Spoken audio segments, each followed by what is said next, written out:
Hi, I'm Jason Epp with PTCI, and today we are in Laverne, Oklahoma. I'm here with Helena McLaurin, and she is with Parkview Point Senior Living. Tell us a little bit about what makes Parkview Point special and how you take care of your residents. Parkview Point was established to be a place where people could come enjoy their senior years without the stress of living at home. A lot of the times as people age, having to do their own cooking and cleaning, yard work, house maintenance, that can be a real burden and really take away from the joy of those senior years. And so Parkview Point was built to be a place close to family and friends where they could come enjoy the freedom of being in their retirement years without the stress and worry of managing their own home. We have a lot of different activities we like to do here. We are thankful for PTCI and our amazing internet connection because we've been able to really stay connected with the outside world at our facility through our different streaming options and also through Zoom, telehealth medicine, and everything like that. Well, Helena, we sure appreciate you joining us here today and telling us a little bit about Parkview Point. And folks, we just want to reiterate that, you know, if you have a parent that maybe you're concerned about them living on their own, that maybe they're getting to the point where maybe they need a little help, you might want to consider Parkview Point. We've been in this facility before, not today obviously, but in the past, and it is a beautiful, very warm and inviting place, so you may want to consider it. Or maybe you're at that age where you're saying, it might be time for me to look for some assistance with this. Parkview Point may be a place that you want to look at. So, Helena, once again, thank you again for telling us a little bit more about your great senior living facility here. Well, and thank you. You guys have been amazing to help us get everything transitioned during this period. So we appreciate PTCI and all they do for us as well. All right. Well, thank you. Thank you.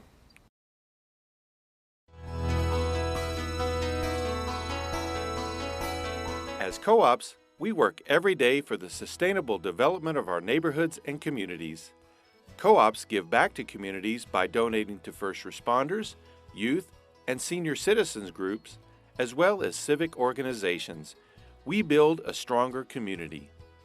My name is Brent Brooks with PTCI, and as a conversion technician, I take great pride in providing quality internet service to all of our customers. Hello, my name's David Sheets. I'm a service technician for TCEC. I live in this community and I'm working for the members. We care about providing reliable phone and internet service to all of our customers. We deliver superior internet access through over 2,300 miles of fiber throughout our area. Getting called out for storms and vehicle accidents or other types of calls is what we do to keep the lights on. We are committed to connecting you to the world throughout our service area. We care every day, every member, every time. It's a cooperative way. Co-ops care. We're committed to our members and communities.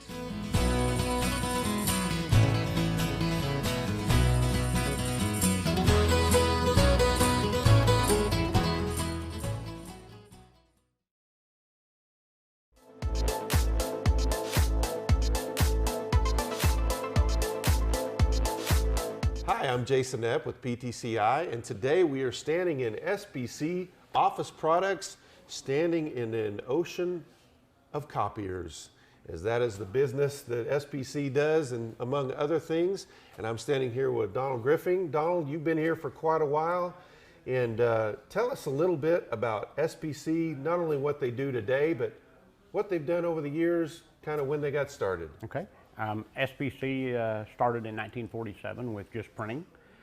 Started with one single printing press, and then they moved on from printing into typewriters in the 50s and 60s, and then they moved into the copy machines in the early 70s. And then, of course, since the 70s, the copy machines have come a long ways. It was a single copy before, and now they do magnification, they do scanning to email, they scan to a computer, websites, all digital, all networkable. They've come a long ways with the technology on those, and they're still coming along with the technology of it. A lot of these machines are connected with PTCI internet. They use scanned email, which we use the PTCI internet for. We also use the VoIP phone systems, which the machines can actually do faxing, and it can be connected to a VoIP system. There's lots of technology that we use on this, like scanning to your website, scanning to your Google Drive, printing from your Google Drive, stuff like that. The machines have come a long ways and are still going. Well, you talk a little bit about the evolution of the business, and of course recently we've seen a lot of evolution, not only in technology, but also the way business is done with everything with COVID-19 and everything. Tell us a little bit about how that's affected your business and how things have changed that way with you guys. And with the COVID-19, you know, we're trying to stay away from each other more, so we use a log me in site to contact the customer and log on to their copy machine and their computer and help them get their problems resolved. We use PTCI internet for that. We have the fiber connection, which makes it super fast.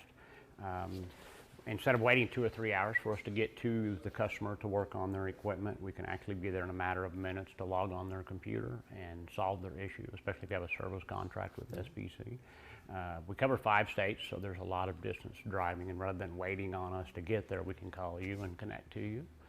So it's helped quite a bit to have the fiber internet with the Log Me In site, and PTSI has been our partner on that to get everything going.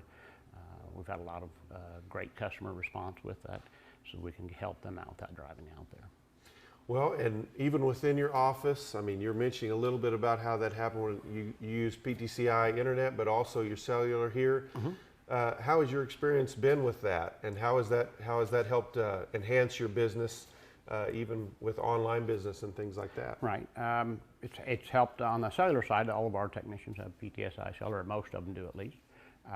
And then contact the customer, and it's worked relatively well in all areas that we go. I mean, like I said, we do cover the 5 states, so for the most part, we have had no issues as I know of the PTSI cellular. It's worked really well, and we can call the customer and contact them. We do send all of our service work via email through our phone, email it back and forth using the data on it, so we've had great luck with that. Well, good. Well, Donald, we appreciate you joining us today. Once again, people, if any kind of business needs that you have when it comes to copiers and printers and things of that nature, SBC right here, you're keeping your business local and in our local community. And Donald, we just appreciate you joining us today. All right, thank you very much.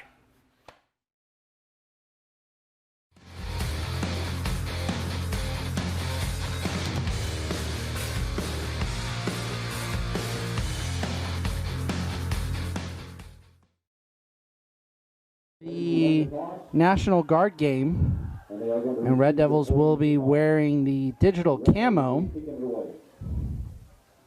and will be kicking off to the Yellow Jackets. Yellow Jackets wearing the white with the black pants.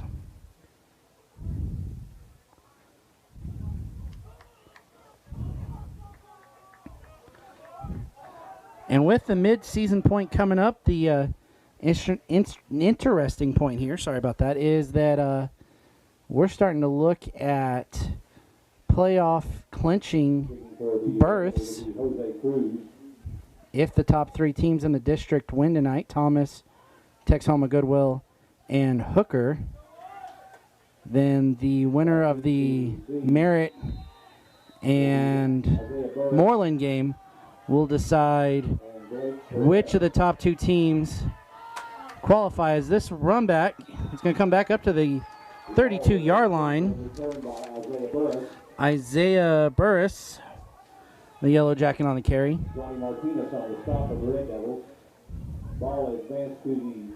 Now you're going to see really 2 similar teams here today. The Yellow Jackets like to run similar spread offense that Coach likes to run here in Texhoma.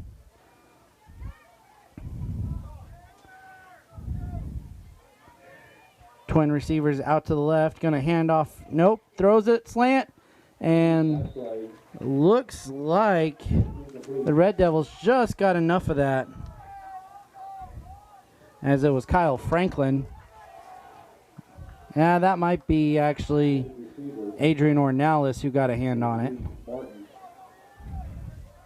A little difficult to see the black numbers on the camo across the field. Same set here, back to pass again. Fairview over the middle, finds him that time. And going to cut across field. Going to get the first down before Quentin Ingram brings him down right about the 40 or the 50-yard line. First down, Yellow Jackets. Yellow Jackets won the toss, elected to receive, hoping that they could punch the Red Devils in the mouth, similar to what Moreland did last week.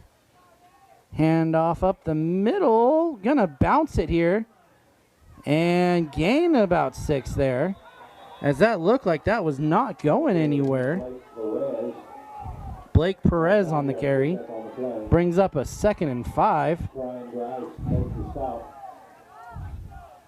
Devils are the only undefeated team in District 1. Thomas played cash in week 2. That's their only loss. Trips right, throws over the middle and behind his receiver there.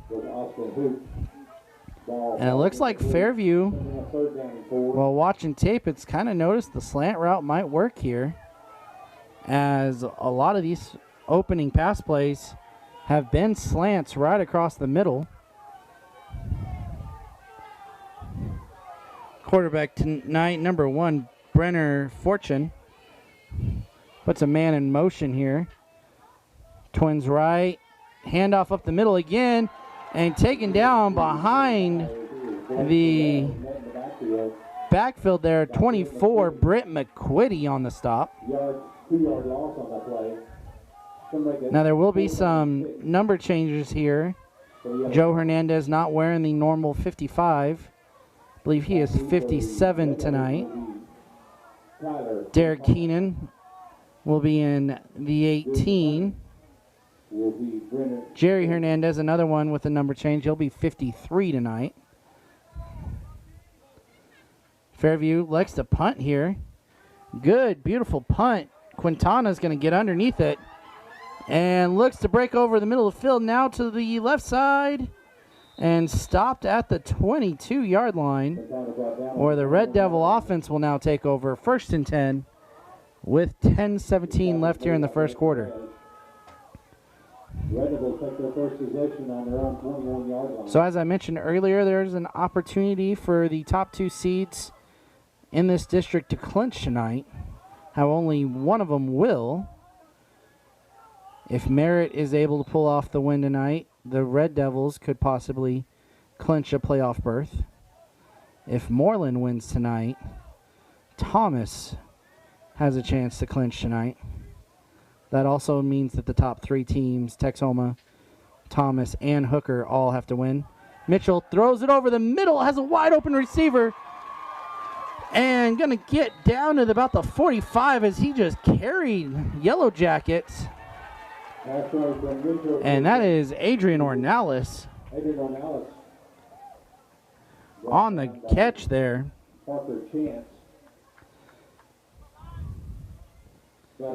As the Devils will now set up about midfield after that first play. Twin receivers out to the right, Mitchell.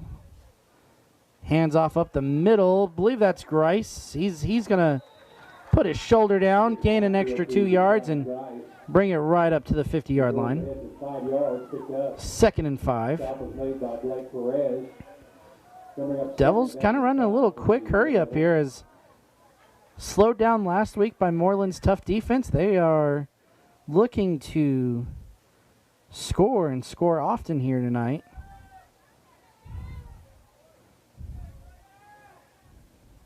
This one, handoff up the middle. Nope.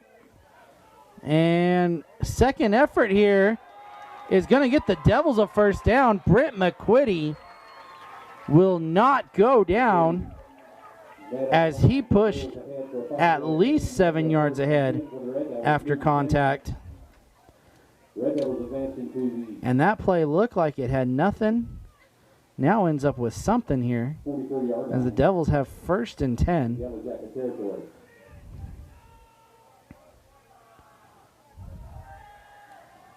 Mitchell going to move Grice to the right side. And got a little option play come here. Mitchell going to keep it. One guy to beat, one blocker ahead of him, and knocked out of bounds at the 25-yard line. Looks like they're going to push him back maybe to 26-27. But another Red Devil first down.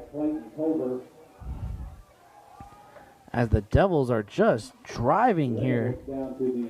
Even on plays where there should have been no gain, the Devils have been able to work out 5 to 7 yards. Mitchell back to pass again, throws the swing to Grice. Grice going to cut up midfield, going to break a tackle and down at the 10-yard line, where Brenner Fortune brings him down. And looks like a first and goal situation here, as it is a first and goal. 3-back set for Mitchell. Going to put Ferris in motion to the right. And going to run left is Mitchell, as he's on not going to gain much there. Escorted out of bounds at a look the 9-yard line. So first and goal is going to be the least amount of yards the Red Devils pick up on one play so far on this drive. Again, not to confuse you, the team in the digital camo is the Red Devils. This is the National Guard game. So they are wearing the National Guard jerseys, as Ferris around the edge looks to break up the middle, and he does. Touchdown, Red Devils.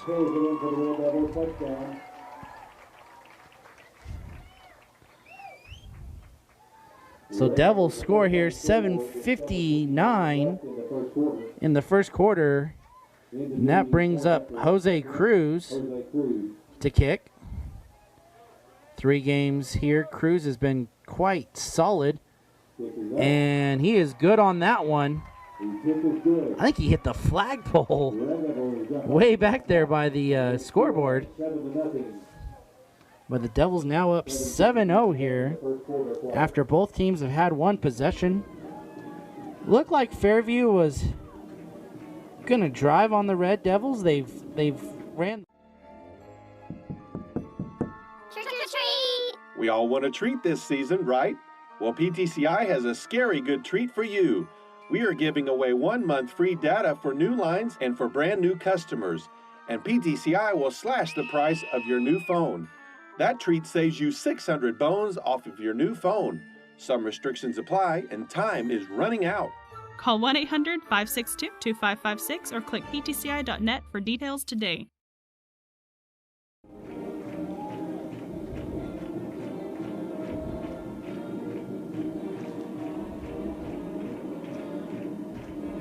We'd like to thank all of our viewerships for watching. Make sure you are liking and sharing this, as the Panhandle really needs to get behind this Red Devil team, sitting 6-0 and now ranked, as that kickoff is going to be stopped. Ball came loose. They call it dead, though. It's going to get to about the 27-yard line. The stop is made by Jake Meyer. Another thing to be proud of up here in the Panhandle, that the Guymon Lady Tigers softball team playing in their state matchup currently right now. Don't have any updates for you. I wish I did. That would be awesome to have. I'm going to reset the clock here, as they had the wrong play clock set. Out left, drops back to throw, looks across the middle. There's that slant route again, and it's going to gain a first down. Jake Myers on the tackle. Receiver catching that was Reed Martins, the freshman from Fairview. Pick up enough for a first and 10. Fairview comes back up to the line. Twin receivers out to the left. And drops back to throw again. Going to have to roll. Throws it. Is it caught? Caught. at the 42-yard line. Completed for another first and 10. As Martins catches that again, and it's a night and day situation from last week. Moreland wanted to run. Fairview is wanting to pass. Twin receivers out to the left. Handoff up the middle as that is all clogged up. But able to break a few, gets away from Grice and from Ornelas. And Jake Myers has to make the play after an 8 to 9 yard gain. Pickup was about 8 yards. As Fairview now pushing down the field. Trips out to the right.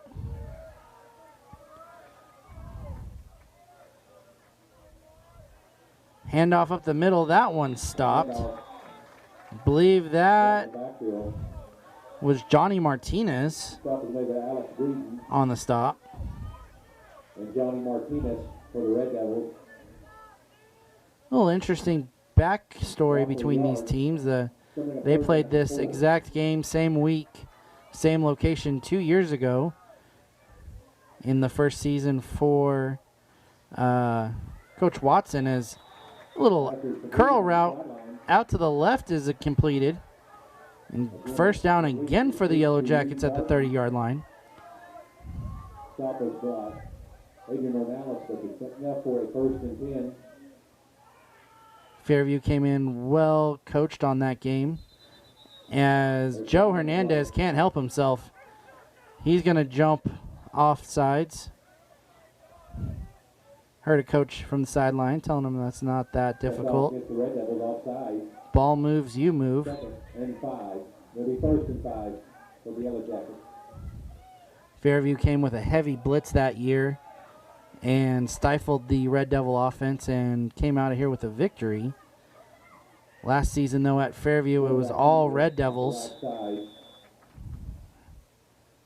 as I believe the Red Devils won by 3 scores in that one. I think Joe Hernandez making the stop on that one, as now we've got 2nd and 4. Coming up 2nd down and 4.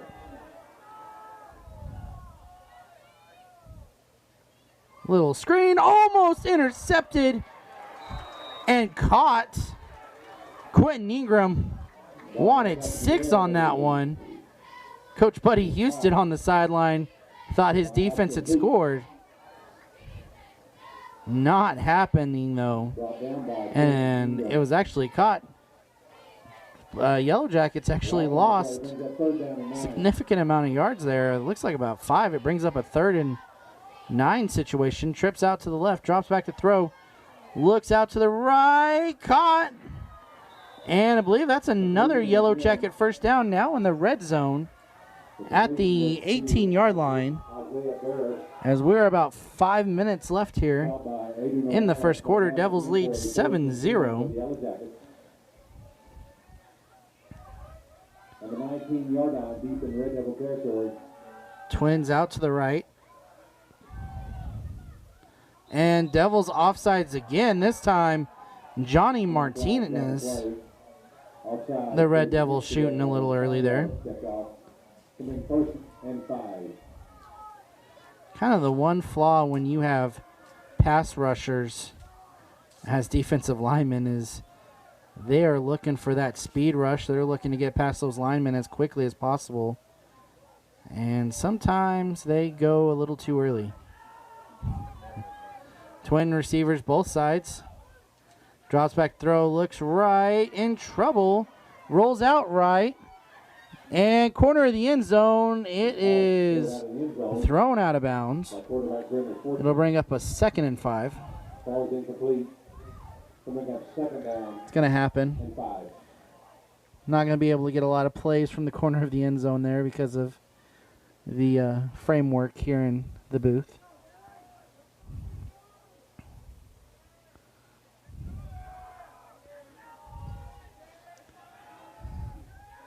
Man in motion to the left. Handoff. Going to go to the left and gain the first. And Yellow Jackets threatening now as they're going to have a 1st and 10 situation. Or 1st and goal from the 5.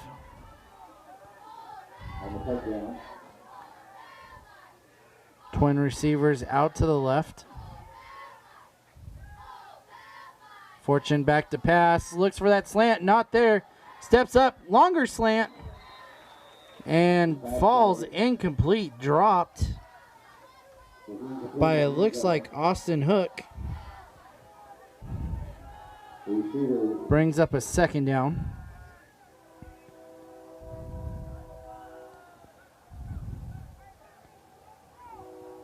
About 4 minutes left here in the 1st quarter, as Fairview has driven here in their 2nd drive. Play clock at 15.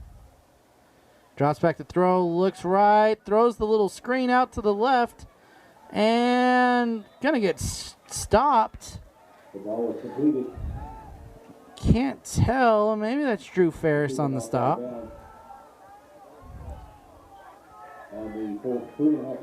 Built like Drew, looks like Drew, must be Drew.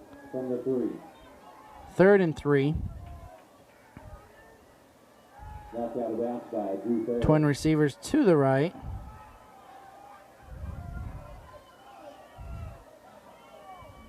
Man in motion coming across. Handoff. And stopped short again.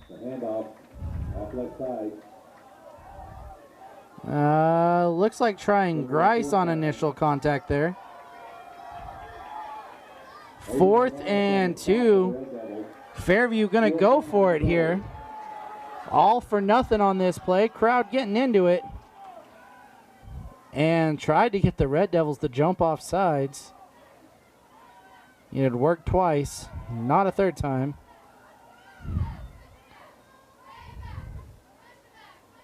Drops back to throw, looks for the slant. Knocked down. Drew Ferris was looking for the slant. And the Red Devil offense is going to come out here as that defense going to stand solid. The one impressive stat to remember about this 1st-string Red Devil defense is through 6 games, they have allowed a total of 12 points. Actually, I believe it's 13 if you count extra points. 7 from Moreland, 6 from Groover. Handoff, and gonna get out of the end zone. Not much more after that, as it looks to get up to about the 4. Trying Grice, credited by the PA announcer with the carry. As it might be a little difficult for me to tell you numbers tonight. That those black numbers just blend right in with the camouflage. Man in motion comes across. And Mitchell gonna roll that way, gets out of the end zone, has some blocks ahead, gets up to the 12, and gonna fall forward to about the 14. That is a 1st down Red Devils. And now they've got some breathing room as they are out of the back of the end zone.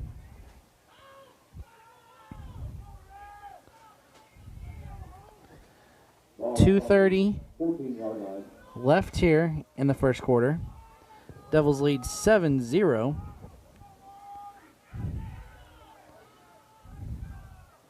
Mitchell back to throw, throws the swing route outright, and gonna get to about the 1st down marker. It's gonna depend on where they place this one. White hat signals 1st down. Quintana, the receiver. And I'm just happy, whoever's spotting for Tommy Mitchell right now, he has eyes of an eagle, because that is who I'm going off of. Whoever our public announcer, Tommy Mitchell, out here announcing, that's probably who I'm going to have to tell you who made plays. As I believe this is Britt McQuitty down the sideline. Ooh, little stop juke there. The ball player was McQueen. Somebody get that guy some crutches. His ankles just broke. As McQuitty's going to get it out to the 30-yard line. And the Devils now on their side of the field. And with 1:55 left, looks to put up another score here in the first half. Tried to get Fairview to jump, didn't happen. Now here comes the play. Mitchell drops back, looks right, throws it to the out route. Is it not caught? Looked close, but when the ball bounces twice and you can see it, then it's not a completed pass. So 2nd and 10 here. You know, I was talking to Tanner as we were driving here to Goodwell. He's only man who didn't ditch on me this week during fall break, but talked about last year's fall break game in Watonga was the night that the Red Devils were featured on ESPN's Top 10 with the Isaac Word catch. Trips out to the left.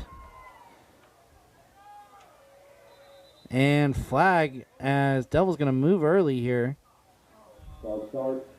As that is a false start. And you know what? I'm just going to have to give praise to the Stripes right now. The thing that frustrated me the most last week was calling the false start penalty, but not calling a dead ball play. That is just not how it works. Ref calling a dead ball, calling the false start. That's how you make the call. Big block there from Joe Hernandez. Leads Mitchell to throw it across the field. And touchdown. They're giving it to Ingram. Oh, there's a flag, though. Waved off. Touchdown. Red Devils thought it was on them. They all came back to reset up the offense. Watson going, go kick it.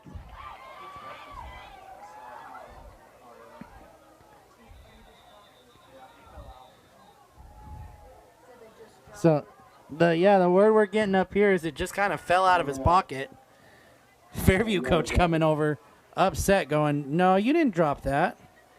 You had a reason. What is it? I believe Fairview's going to call a timeout.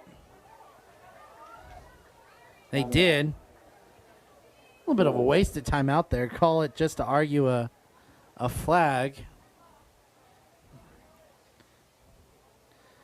Like I said, rush was coming. Joe Hernandez made a beautiful block. It allowed Mitchell to roll out to the right and find Ingram. Now, I feel hesitant to say that Ingram caught that. Ingram's got the red, I guess, sleeve on. And from this far, I did not see the red sleeve. But maybe he wears it on defense, not offense. Not sure. Looking at the live scoreboard here. Yep. Cut it before we got to it. Yeah, Ingram's got the red sleeve in his belt loop right now, so it could have been him. The point after will be attempted by Jose Cruz. Oh, I forgot to add the points. How about them? 13-0. Cruz set to kick here. A little low snap flag. False start on the Red Devils. And I know people here are frustrated with the false start calls. I'm just glad the ref's blowing the whistle dead. After last week, there was 3 to 4 false start calls that the play went on, which that is a dead ball foul. The play immediately stops. So yeah, the line judge over there knows what he's doing. Not a rookie. Snap high that time. Good enough? Yeah, I got it through. Cruz said, don't matter how far you make me kick this. It's going in. And 14-0. Your Wi-Fi signal ghosting you, appearing and disappearing at random? Do you find yourself huddled around the router trying to conjure up a magic Wi-Fi signal? Your Wi-Fi needs help. PTCI's whole home Wi-Fi covers your entire casa, now free for 3 months. What does this mean? You don't have to be an evil genius to get the best Wi-Fi around. Keep the whole family happy and connected with PTCI's whole home Wi-Fi. Some restrictions apply. Call 1-800-562-2556 or click ptci.net for details today. So going to try and see if there's any score updates to give you. As I said, there is some possibilities for teams to clinch a playoff berth tonight, midway through the season. Lots of things have to happen, though. Lots of things not particularly on this field, but on pretty much every other field. Thomas is up 14-0 on Sayre. Hooker's up 7-0. And if all three of those scores hold, Devils and Terriers both have a chance. Ball's at the 35 here for Fairview. Moreland's up 13-0. If that score holds, it will be Thomas who clinches their playoff berth. Red Devils would need Merritt to win as well tonight. If Red Devils don't clinch tonight, they do have the chance to clinch next week at Sayre. Little swing pass, not there. Now it is. Thrown and going to get hit by a few Devils. Going to get up to the 41. As initially all the routes were covered there. Quarterback Fortune making some space for himself. It was just long enough for Perez to get open. Swing out to the left this time. Throws the out route too far. As you could almost say the intended receiver there was one of the Yellow Jackets without his helmet. Pass was closer to number 7, Frank Red Hat, than any other Yellow Jacket who was on the field. Third and short here. Twin receivers far left. They're going to fake the handoff, throw the short out, tipped up by Austin Hook, and that's going to bring up a 4th down.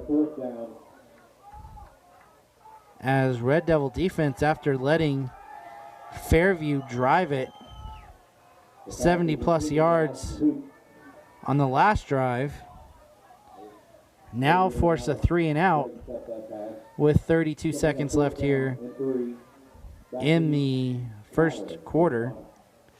Quintana back to return. He's got a couple punt returns for a touchdown this season. Oh, he fumbled it. And Fairview picked it up. Nathan Trapp on the recovery. And the play that moves the Yellow Jackets down the field is a special teams play and a mistake by arguably probably the best punt returner in the district. Might have got a little bit antsy there with the gunner coming at him. Looks for the slant, overthrows the receiver.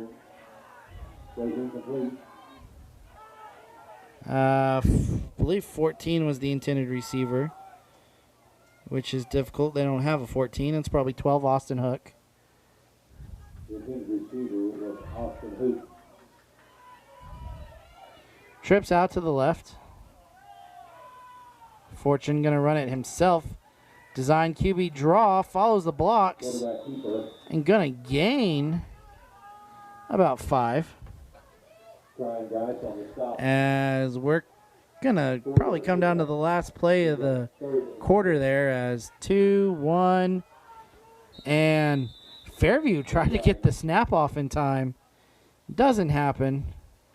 As we are at the end of the quarter, Devils lead 14-2 or 14-0.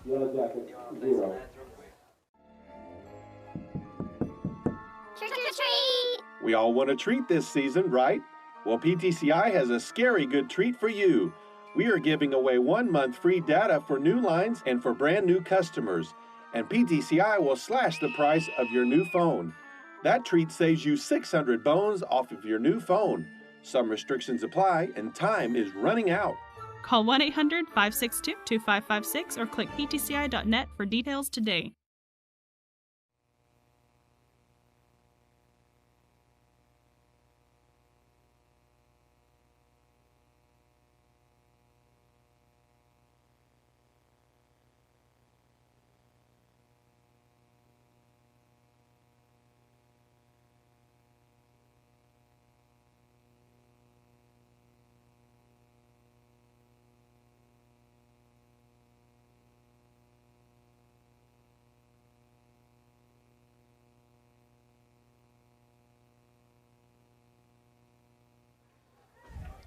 Welcome back to the second quarter here of the Texhoma Goodwell versus Fairview game.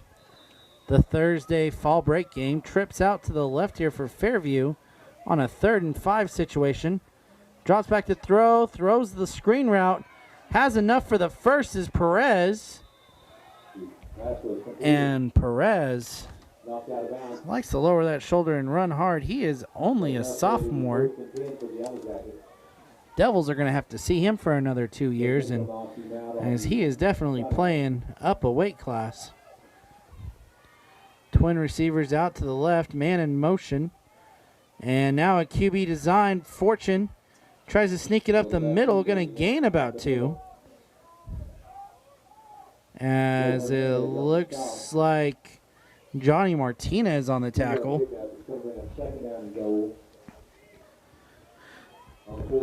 Fairview again in a goal line situation. Devils stopped them last time they got this close.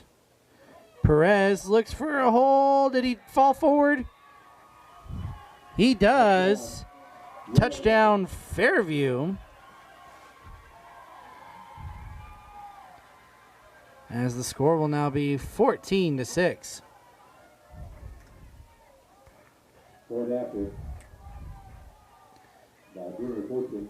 Point after coming up, and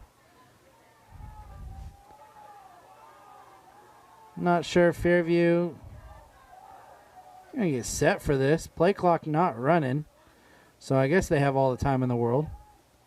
Fortune gonna be their extra point kicker.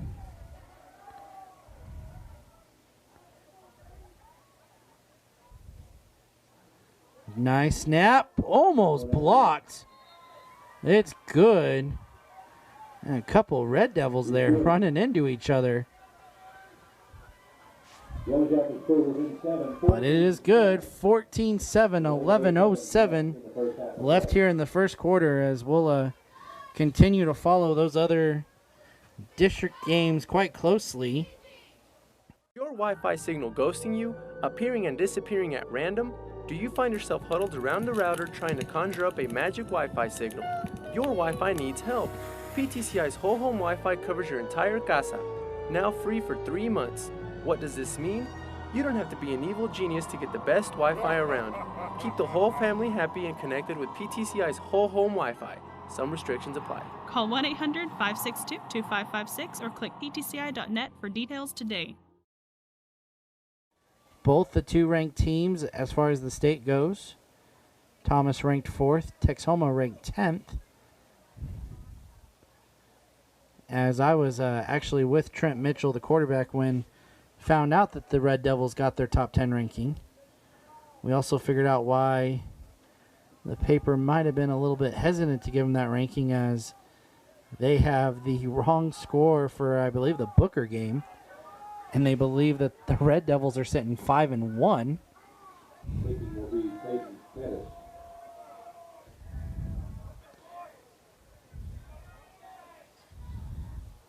Not sure who's kicking here. It's a 50 number. 54.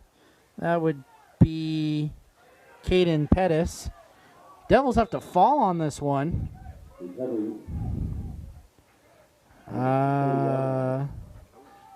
Quintana, the one falling on it.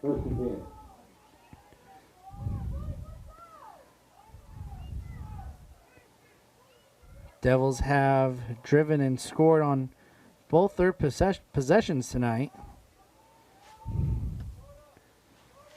That's where that 14-7 lead comes from. Twins out right. Mitchell hands off up the middle. Believe that's McQuitty. Nope, it was Grice.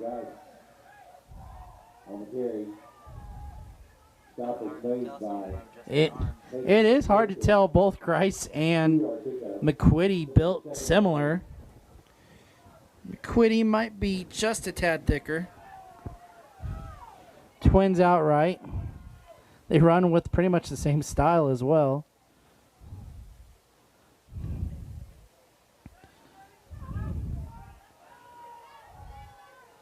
Handoff again to Grice. Grice going to bounce it to the outside and gains the first down out here to about the 42, 43 yard line. First down, Red Devils. Red Devils hurrying up. Fairview not even set.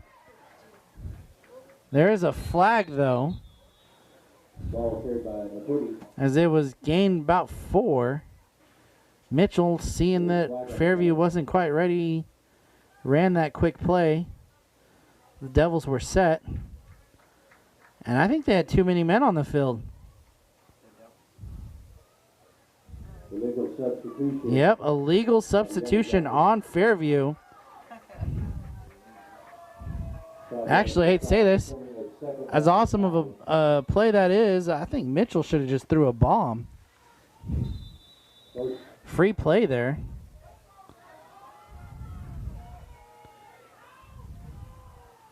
Twins out to the left. Mitchell. Hands off. It's Grice. Grice up to the 50. Marker's going to say third down.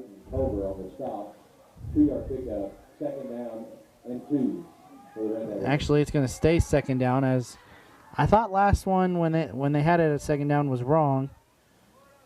Apparently it is, because this will be the actual second down, as it's supposed to be.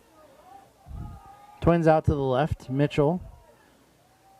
Hands off to McQuitty. McQuitty finds him space over the middle and finally stopped.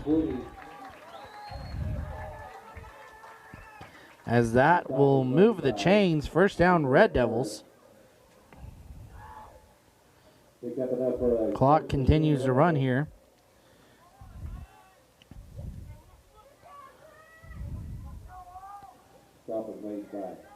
Twin receivers, both sides. Mitchell back to pass. Over to the right side. Ornelas had it. Lost it. And unlike last week, that is just going to be considered an incomplete pass. And Ornelas slow to get up. Johnny Martinez will come in.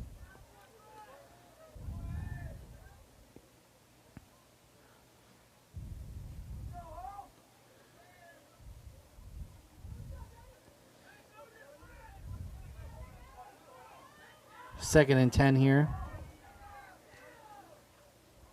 Twins out left. Option play here. Mitchell wants to pitch it. Gets it to McQuitty. McQuitty's going to spin for an extra 3. And it will be a 3rd and 3 situation for the Red Devils at about their own 25. Pickup was 8 yards. 3rd and 2. Martinez will come out. Didn't see who came in for him. Jake Myers, the receiver, set up here on the right side. 3-back set. Handoff up the middle, Grice. Grice trying to get enough for the first down. See where they mark it. White hat checking.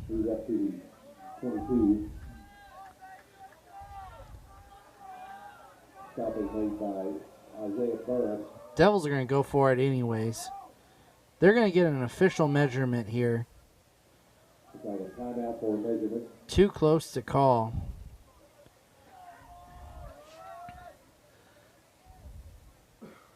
And you know Coach Watson sitting on the sideline. He's got 2 plays here.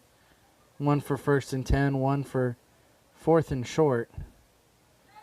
He's going to get to do the 1st and 10 play, though, as that is a first down Red Devils.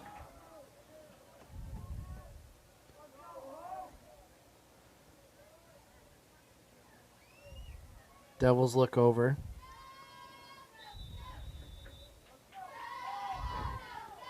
Eight minutes left here till half. 14-7 Devils.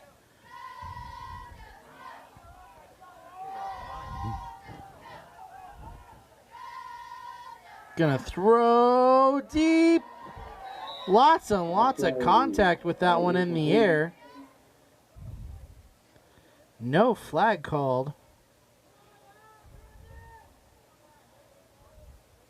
As a lot of the Texhoma Goodwell crowd thought that there should have been a flag.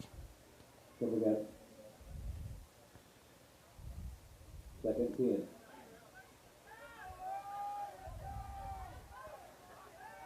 Again, 3-back set for the Red Devils, 2nd and 10. Mitchell hands off to McQuitty. McQuitty gonna make a move, gonna get close to the first down marker. Looks like he has it. McQuitty's the ball carrier. White hat signals first down Red Devils as Ornalis and Ingram will check back in.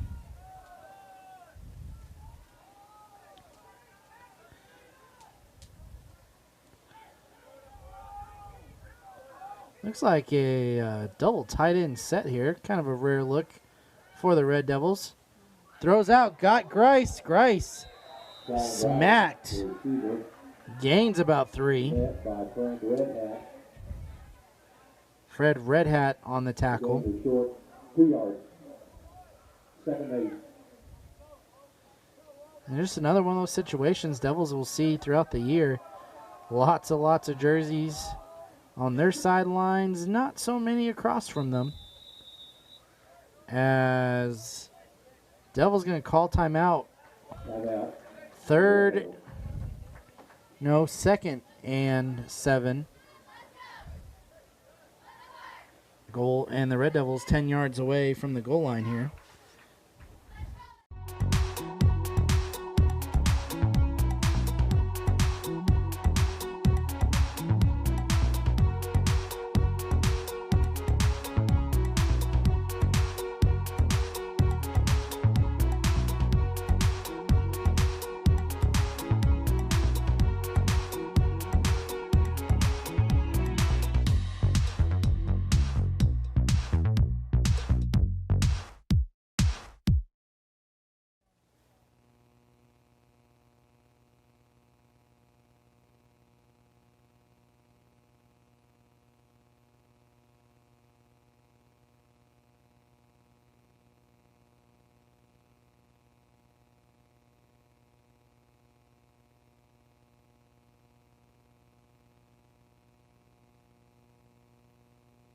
Mixed up.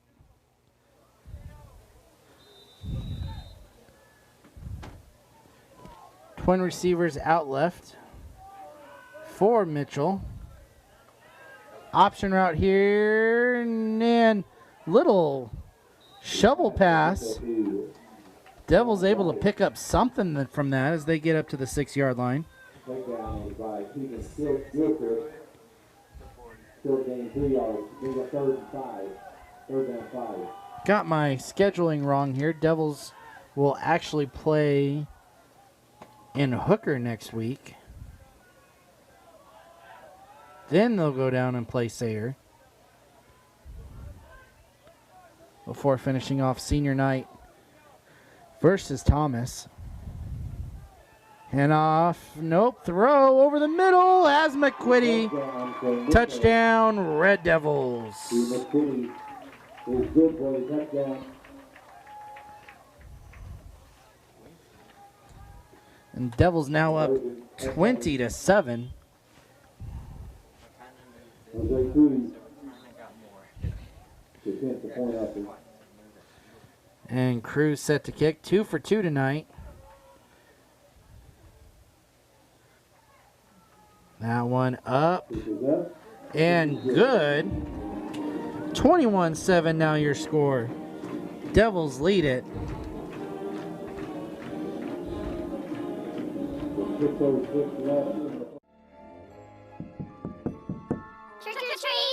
We all want a treat this season, right? Well, PTCI has a scary good treat for you.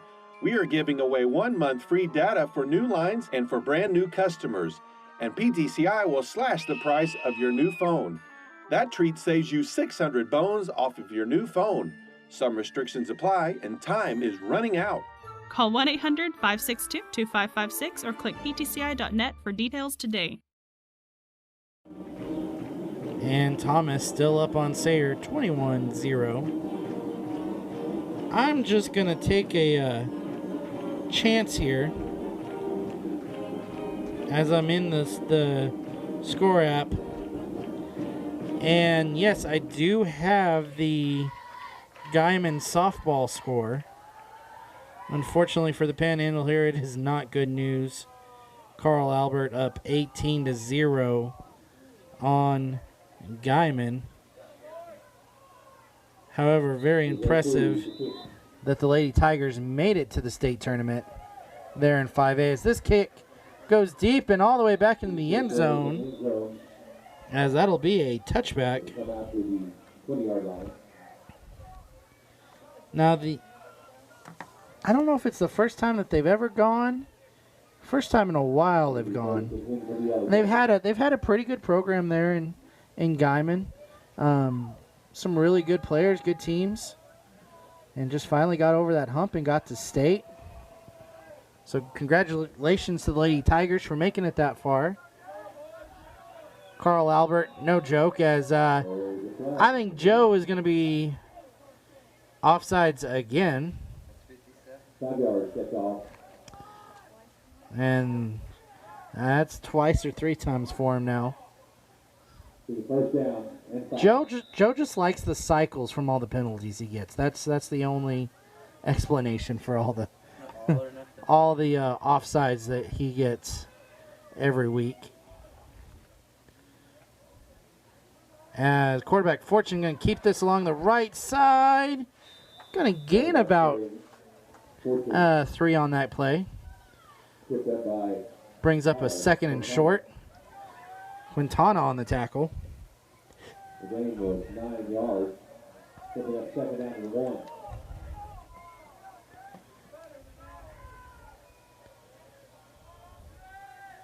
Twin receivers out to the left.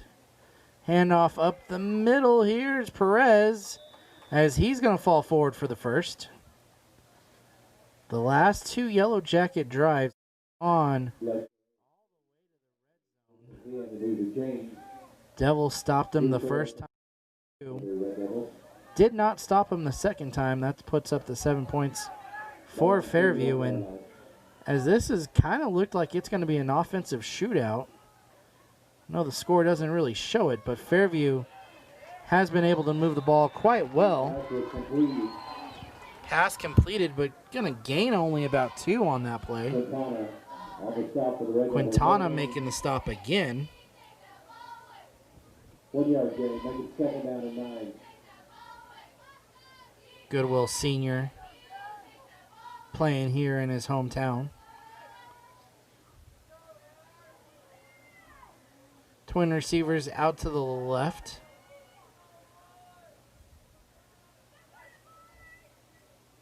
Looks like Fairview coach changing the play a little bit. Swing out. Looks for the slant and knocked away. Ferris looking for it. Broken up by Drew Ferris. as Fairview's kind of ran the same play here. They have the inside guy run a slant, and you've got the back who runs a swing route. Ornalis has to come down on the swing. Inside linebacker has to catch up the slant route. That time Ferris, the one on the read. Twin receivers out left. Drops back to throw, in trouble, and just throws that away.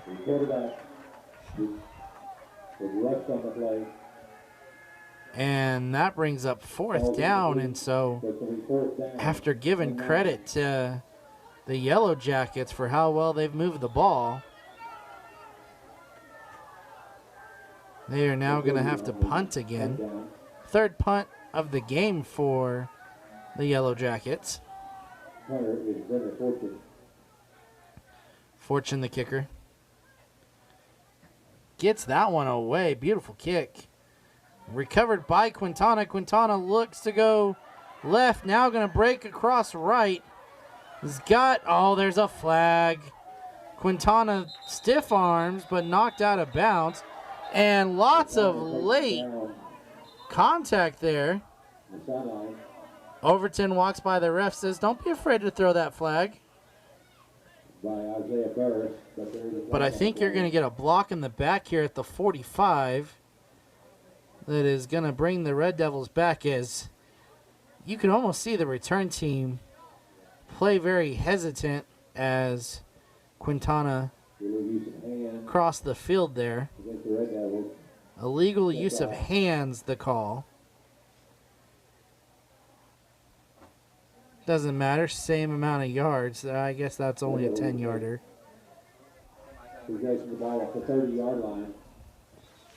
Devils get it at the 30, though.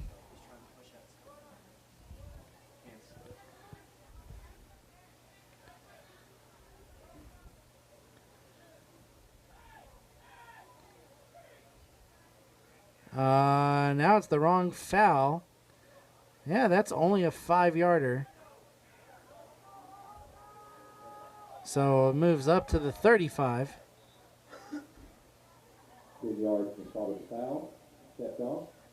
Refs got a little bit of an issue here. Is marked the wrong distance, now got the wrong ball. Getting it all set here, though. On the 35-yard line. Twin receiver set, both sides for Mitchell. As they're almost stacked. They are stacked over here on the right. Drops back to throw. Deep, deep pass to McQuitty. He got it. Beautiful, beautiful catch. And I'm going to give some credit to my cameraman right now. Tanner Roach got that beautifully on camera. I watched it in real life, then I looked down at the screen and got to see it again. Got to see it twice. That's beautiful. Now Twins out left for Mitchell. Twin two backs. Now going to hand off. It's Grice. Grice gains about 2 on the carry. Ball's going to be marked at the 36-yard line. As we're about 3.5 left till halftime. 21-7 your score here. As mentioned before, Fairview comes into this district game 1-2, as they just came off a loss to Burns Flat. Mitchell in trouble, chucks it up, and thrown out of bounds.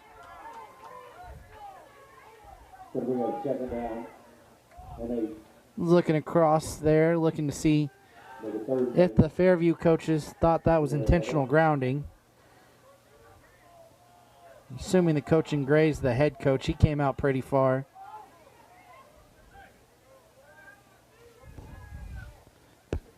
I think we heard him just yell, there's supposed to be a receiver in the area. Yeah, I mean, there was a guy down here by the 20-yard line. The guys in the camo jersey are on our team. I know it's rare to see a Red Devil in a camo jersey, but that's us. Promise you. Mitchell rolls out left, tipped, almost caught. As that play went from bad to almost good. And you got a 4th down situation here. Knowing Watson, this is not going to be a punt. A couple of weeks ago, he did set up punt formation. I thought that was awkward until we went for it. Fake punt. Watson knows he can't call that anymore because I'll call it out. I know it's a fake punt in this scenario. Everybody know Watson not punting from the 36-yard line. It's not happening. Red Devils going for it. 4th and 8. Mitchell looks to throw, has a man over the middle, got it, and the Devils will score. Kyler Quintana. No flags on the play. Yeah, he's not going for it. We're just going to score. That's just how that's going to work. 27-7. I'd like to think I share a mind with Coach Watson, but I know that it's just not. I'm not there. No. And Cruz 4 for 4 as the Devils are cruising in this one. 28-7.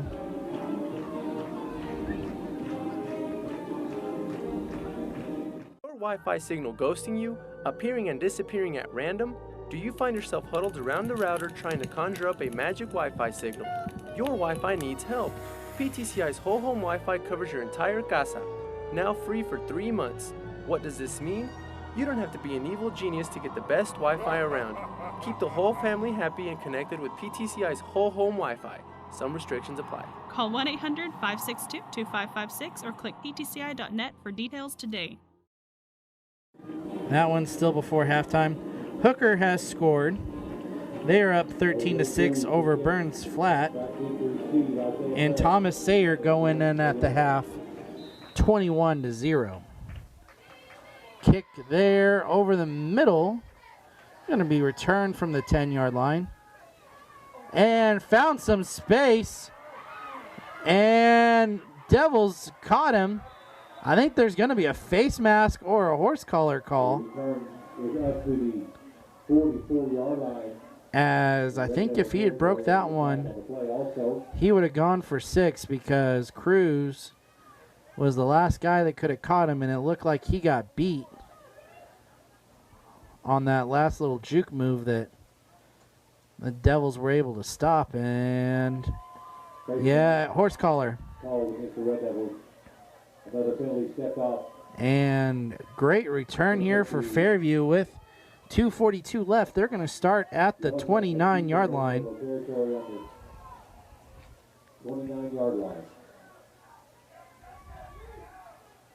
Devils did stop Fairview on the last drive, forced him to punt. Trips out to the left. Gonna hand off here. A little late handoff. Looked like that might have been an option. Gain about 2. Looked like that play. Fortune could decide at any moment if he wanted to pull that ball out and run it himself. Chose not to.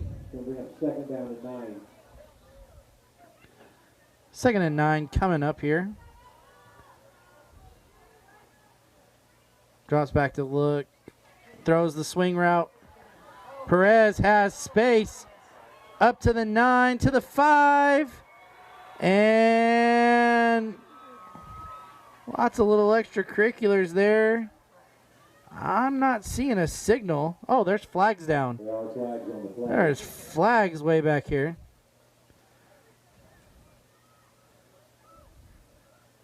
And looks like it's coming back. Holding on Fairview. And looks like the Red Devils are going to catch a break there. As I think that went from 6 points for Fairview to now a 2nd and 15 from the 37.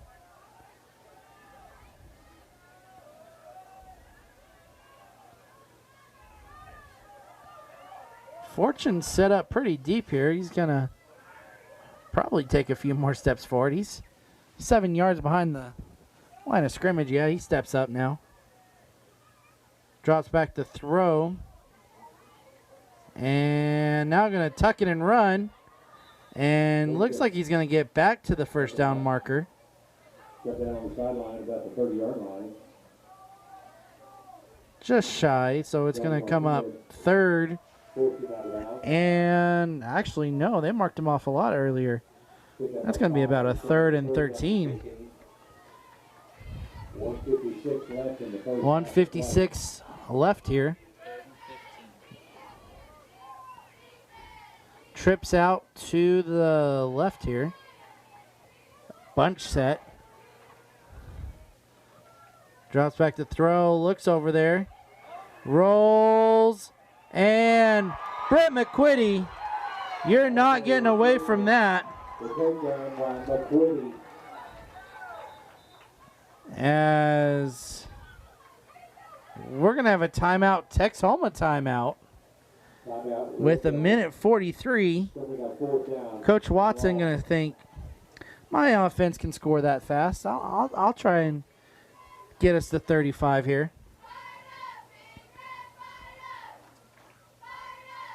I will brag. Of course I've got to brag. 4 games started, I said halftime score is going to be 35-0. 28-7. But I'm telling you, Coach, right now, he's thinking I'm gonna get 35. 1:43. But we scoring 35 here.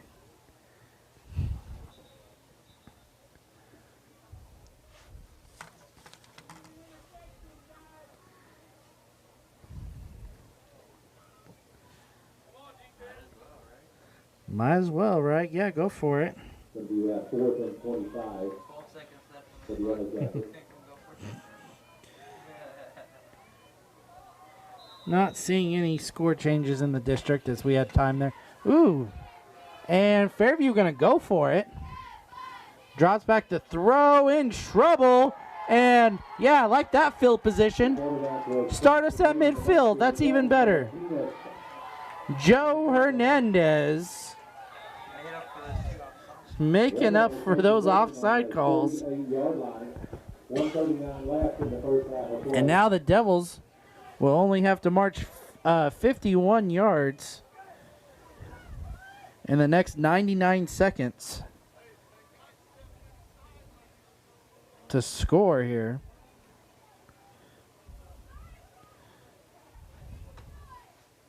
Not sure what Fairview's coach is wanting here, as he's discussing with the white hat. Not been real happy with the stripes tonight, that's for sure.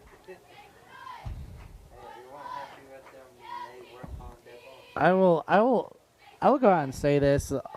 I do have a lot of respect for the coach over there at Fairview.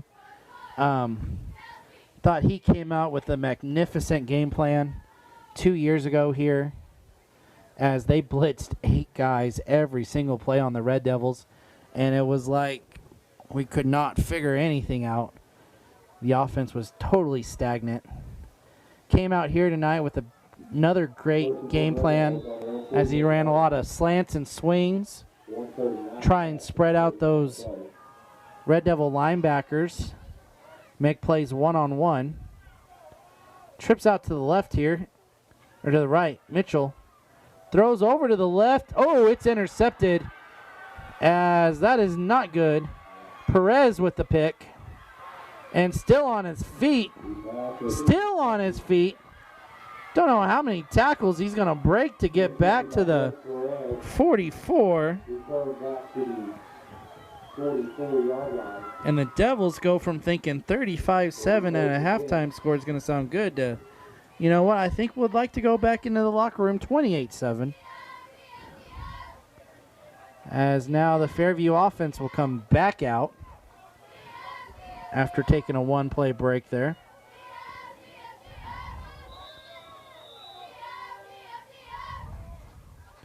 Fortune puts a man in motion. Flicks the throw. Throws the screen out here. Has a guy. And McQuitty brings him down at the 27-yard line. First down, Fairview. The game was enough for another first and 10 for the Yellow Jackets.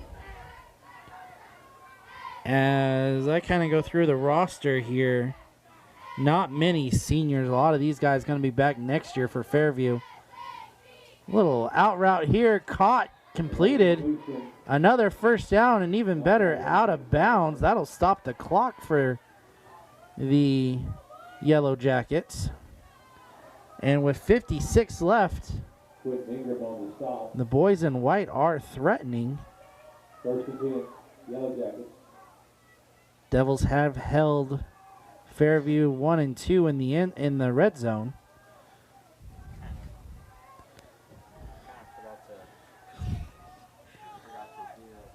Twin receivers on the right, man in motion. Swing route, throws it over the middle. It's Austin Hook. The ball falls incomplete. That one's going to be incomplete, and Red Devil a little slow to get up there is Drew Ferris.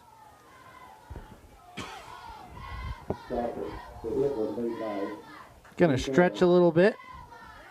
He does have that hip injury from week 1, and as he's squatting, it looks like that might have came out just a little bit. Trying to pop that hip back into place. Twins out to the right. Going to roll right. Throws that out route again. And knocked out of bounds again. And I believe that is for a first down again. And it's going to be a first and goal now.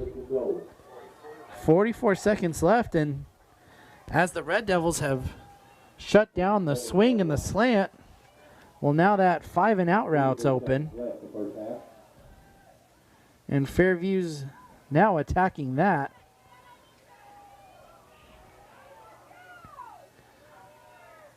Man in motion out here to the left. QB draw, missed tackle in the backfield. Fairview scores. As it'll now be 28-13.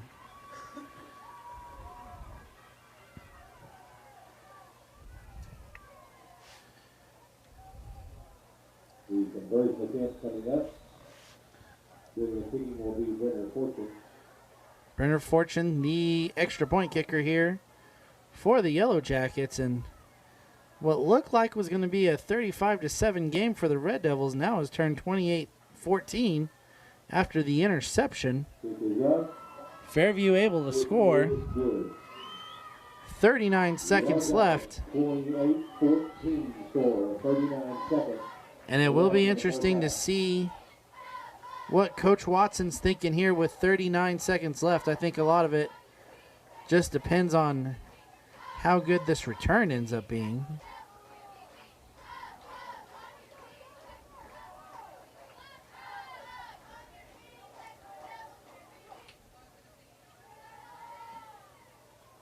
Devils going to be set up in a little bit of a different return look here as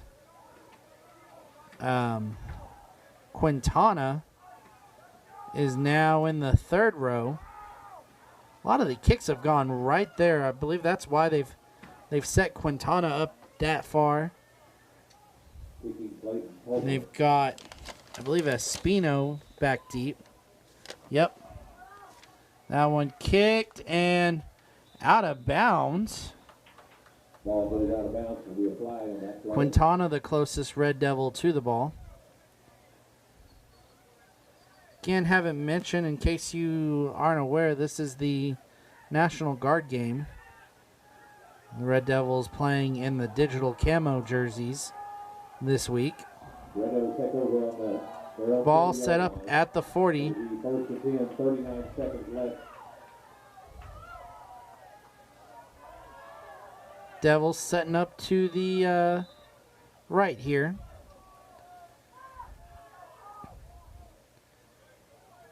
because it's almost 4 receivers out to the right. Mitchell back to pass. Devils still wanting to get to that 35. He's in trouble, though. Steps up, sacked. Mitchell, the ball carrier. And Coach Watson going to use his final timeout Make a 4-yard loss. with 31 seconds left.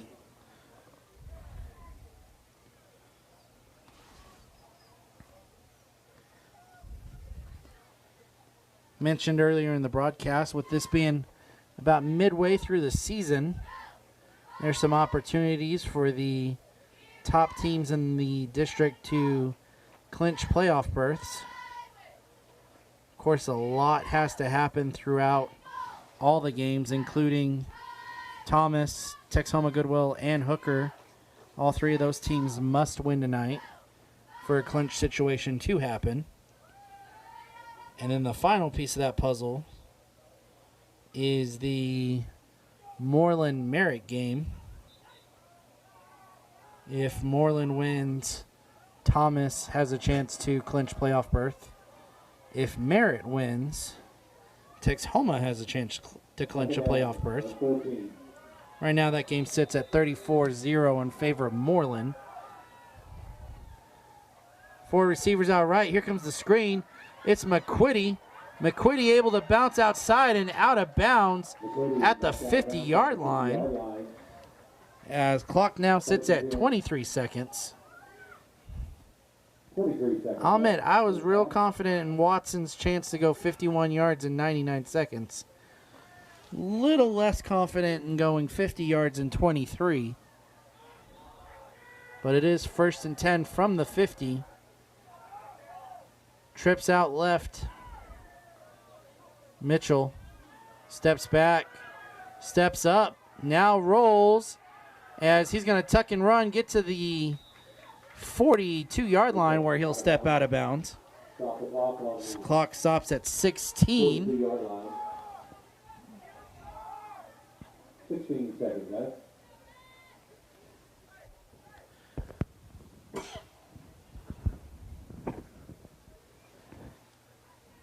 Second and 3 here. Trips out right. They are Ornalis, McQuitty, and I believe that's Ingram. That might be Quintana. Looks over the middle. Mitchell in trouble. Evades pressure and throws it out of bounds. Brings up a 3rd and 3. Now with 9 seconds left.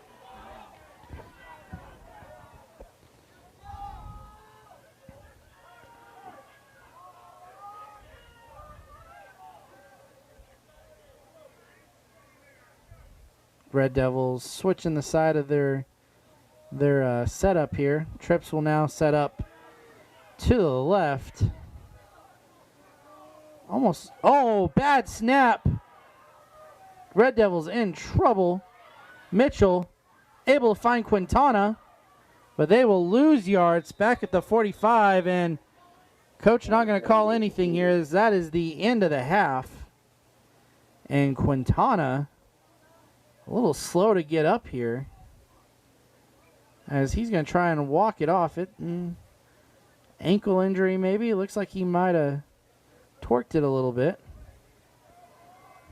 At the end of the first half of play. But after the first half, Devils lead 28-14 as we'll take a break here and be back for the second half of football.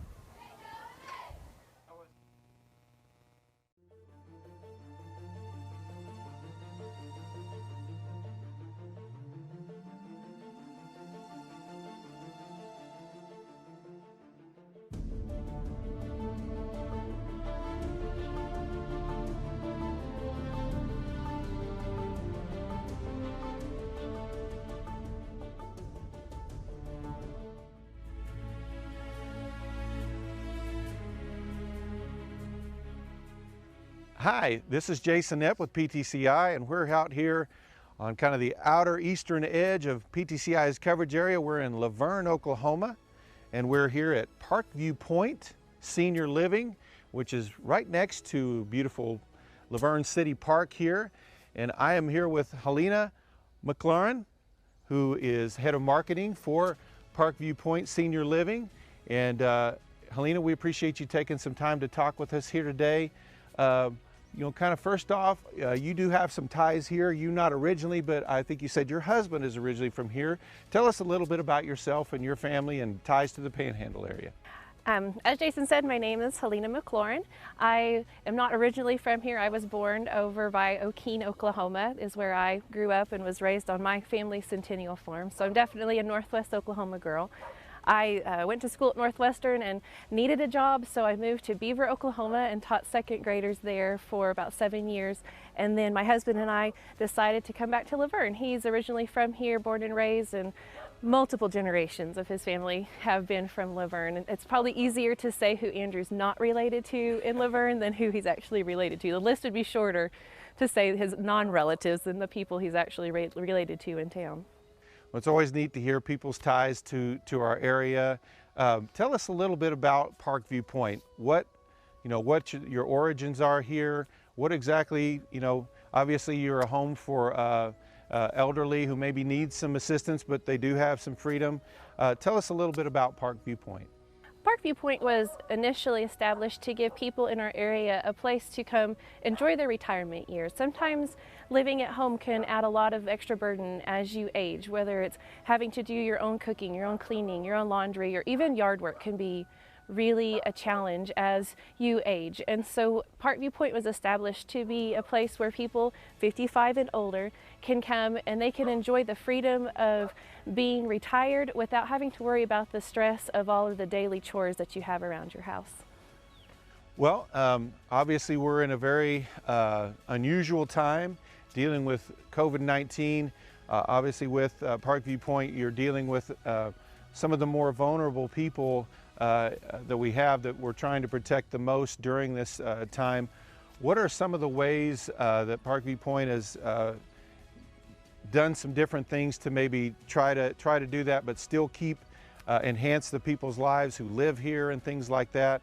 And I imagine, having good fiber optic internet through PTCI has been a big help in that as well. I will say that being able to still communicate with the outside world has been essential during this time. We have an amazing group of staff who have stepped up and really kind of been the family and friends for a lot of our seniors who can't go see their family and friends right now and who may not be able to have visitors at this time. As you mentioned, it's very different from what we have had over the last several years that we've been open. We haven't been able to have a lot of visitors, especially not inside our building, but we have some beautiful patio areas, so that has allowed on these wonderful days that we've had to allow families to come social distance and visit their families and friends. We do a lot of extra activities inside our building, and as I mentioned, our staff have been amazing at helping plan those events and execute those different activities in our building to kind of keep it from getting the same humdrum every day here at Parkview. We are excited that since we're in the yellow color for the County of Harper County, we can start doing a little bit more. So we have a very good RN consultant who is also our infection preventist, and she has put up a specific plan for our facility based off of what the state has recommended, so that way we know what we can do at what times and when we're allowed to be able to do certain activities. But we've been so thankful, like I said, to be able to have the opportunity to communicate. We have telehealth, and so our internet is allowing us to do our telehealth appointments with our doctors, also Zoom calls, and then we also stream a lot of the local activities that happen. So our local football games and things that are happening around our town, we have great internet speed, and so we're able to watch those things in real time and still feel like we're a little bit connected to our community through that.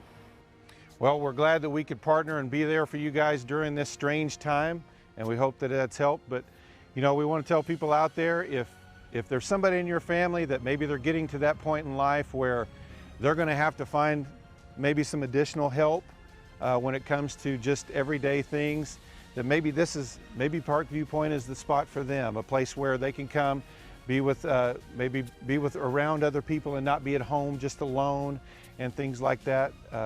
That you may want to look into Parkview Point. I'll tell you this, we've been inside this facility. We're doing everything right out now to help make sure that the that the clientele here are safe, but we've been into it. It's a beautiful facility and might be just the place for maybe your parents or whoever's watching out there. It might be the place for you. So Helena, we sure appreciate your time, and we're glad that PTCI can partner with Parkview Point to maybe enhance things during a difficult time. Well, and thank you. You guys have been amazing to help us get everything transitioned during this period, so we appreciate PTCI and all they do for us as well. Well, thank you. Thank you. Is your Wi-Fi signal ghosting you, appearing and disappearing at random? Do you find yourself huddled around the router trying to conjure up a magic Wi-Fi signal? Your Wi-Fi needs help. PTCI's whole home Wi-Fi covers your entire casa, now free for 3 months. What does this mean? You don't have to be an evil genius to get the best Wi-Fi around. Keep the whole family happy and connected with PTCI's whole home Wi-Fi. Some restrictions apply. Call 1-800-562-2556 or click ptci.net for details today.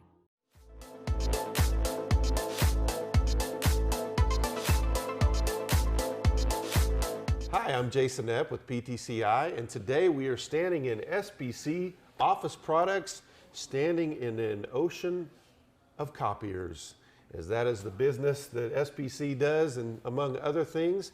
And I'm standing here with Donald Griffin. Donald, you've been here for quite a while, and tell us a little bit about SBC, not only what they do today, but what they've done over the years, kind of when they got started. Okay. SBC started in 1947 with just printing. Started with one single printing press, and then they moved on from printing into typewriters in the 50s and 60s, and then they moved into the copy machines in the early 70s.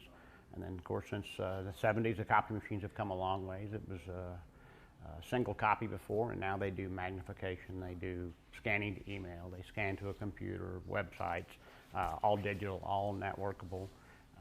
They've come a long ways with the technology on those, and they're still coming along with the technology of it. A lot of these machines are connected with PTSI internet. They use scanned email, which we use the PTCI internet for. We also use the VoIP phone systems, which the machines can actually do faxing, and it can be connected to a VoIP system. There's lots of technology that we use on this, like scanning to your website, scanning to your Google Drive, printing from your Google Drive, stuff like that. The machines have come a long ways and are still going. Well, you talked a little bit about the evolution of the business, and of course recently we've seen a lot of evolution, not only in technology, but also the way business is done with everything with COVID-19 and everything. Tell us a little bit about how that's affected your business and how things have changed that way with you guys.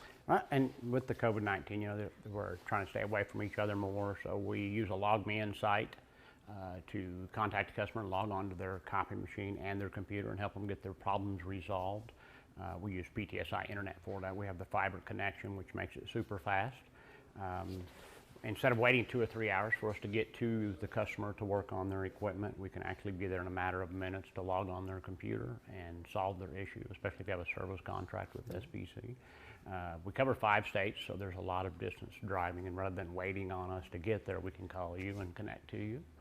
So it's helped quite a bit to have the fiber internet with the LogMeIn site, and PTSI has been our partner on that to get everything going. We've had a lot of great customer response with that, so we can help them out without driving out there. Well, and even within your office, I mean, you're mentioning a little bit about how that happened when you use PTCI internet, but also your cellular here. How has your experience been with that, and how has that helped enhance your business, even with online business and things like that? Right. It's helped on the cellular side. All of our technicians have PTSI cellular, most of them do at least. And then contact the customer, and it's worked relatively well in all areas that we go. I mean, like I said, we do cover the 5 states, so for the most part, we have had no issues as I know of the PTSI cellular. It's worked really well, and we can call the customer and contact them. We do send all of our service work via email through our phone, email it back and forth using the data on it, so we've had great luck with that. Well, good. Well, Donald, we appreciate you joining us today. Once again, people, if any kind of business needs that you have when it comes to copiers and printers, and things of that nature. SBC right here, you're keeping your business local and in our local community. And Donald, we just appreciate you joining us today. All right, thank you very much. Trick or treat! We all want a treat this season, right? Well, PTCI has a scary good treat for you. We are giving away 1 month free data for new lines and for brand new customers. And PTCI will slash the price of your new phone. That treat saves you 600 bones off of your new phone. Some restrictions apply and time is running out. Call 1-800-562-2556 or click ptci.net for details today.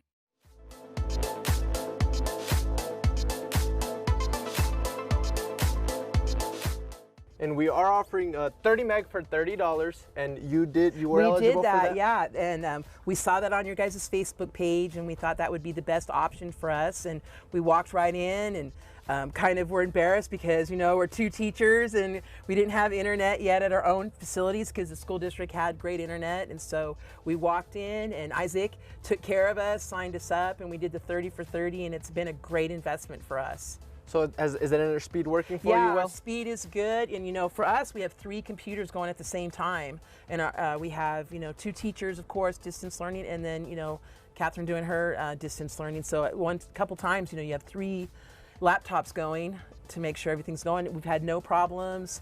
They came in, we made our appointment, and they installed it within the next day, a couple days later, and we were rolling. We just don't know what our future holds, and I really think it would be beneficial for everybody to try to get some kind of internet accessibility and be self-sufficient at home so we can all be safe if we go to that direction again. But it's been a great investment for us, and we're going to continue it. We hope we don't go that direction, but it's been a real nice bonus for us to have at the house. And like I said, PTCI was just been fantastic to us, kind, and it's fun to walk into your office and know a lot of the people, you know, Guymon related, and you know, the worker came in and put in the system, and we've had no issues. We are offering 30 meg for $30, and you guys are eligible. Come and sign up.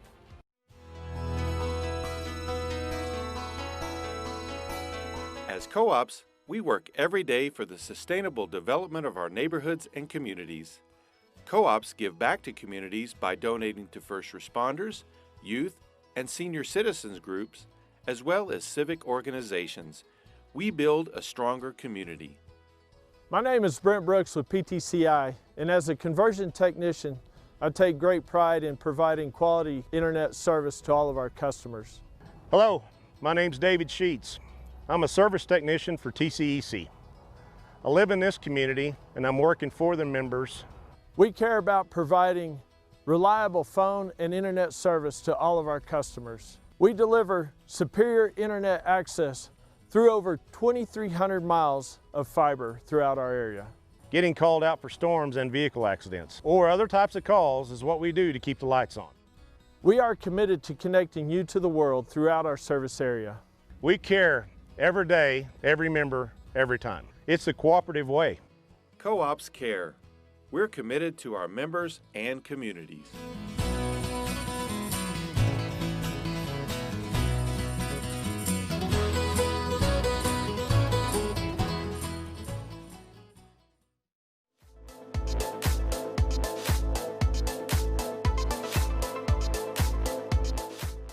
Hi, so I'm Elizabeth Brown with PTCI, and I've got with me today Angela Rhodes with Guymon Public Schools, and she is the superintendent. And thank you so much for joining us today. Absolutely.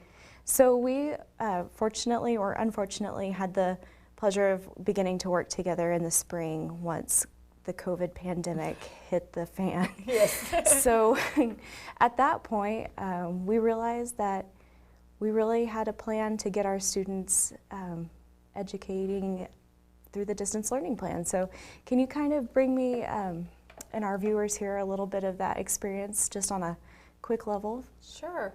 So yes, March became the infamous day that we did not return to school. So the state of Oklahoma and obviously Guymon Public Schools put a Band-Aid on something that we were not prepared for. And so with that, students, did not return to school, and we tried to do the best we could of educating kids after that spring break. We did get to work with PTCI trying to figure out how we're going to get internet access to our students who were one-to-one, and we were one-to-one 7th grade through 12th.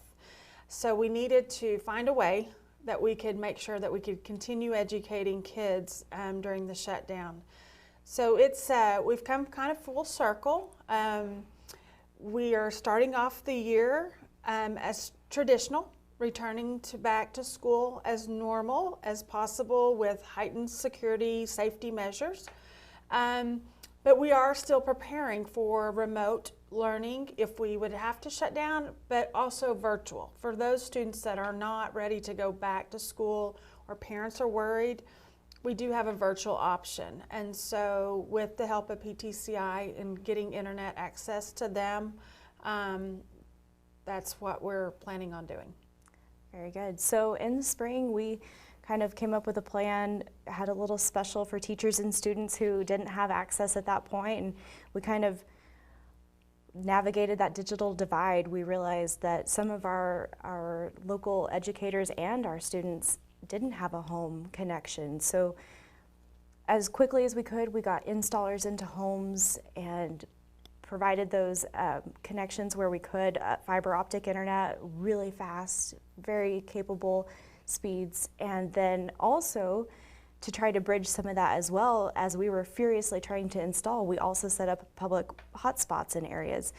Whereas that was kind of the quick and get it done pandemic mode. Now we're taking a more calculated approach. We've kind of learned from those, and we're able to get it more calculated into the homes of the students as we can. So, but I will tell you, coming from another community, the internet connection here is fabulous. I mean, I do believe PTCI does a great job. There's fiber to every home.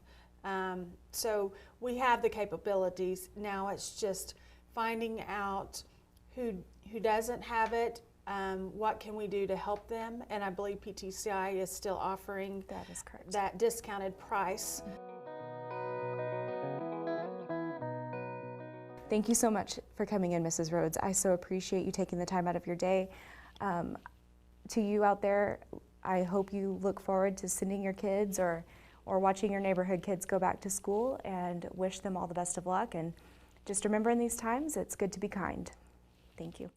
Is your Wi-Fi signal ghosting you, appearing and disappearing at random? Do you find yourself huddled around the router trying to conjure up a magic Wi-Fi signal? Your Wi-Fi needs help. PTCI's whole home Wi-Fi covers your entire casa, now free for 3 months. What does this mean? You don't have to be an evil genius to get the best Wi-Fi around. Keep the whole family happy and connected with PTCI's whole home Wi-Fi. Some restrictions apply. Call 1-800-562-2556 or click ptci.net for details today. Trick or treat! We all want a treat this season, right? Well, PTCI has a scary good treat for you.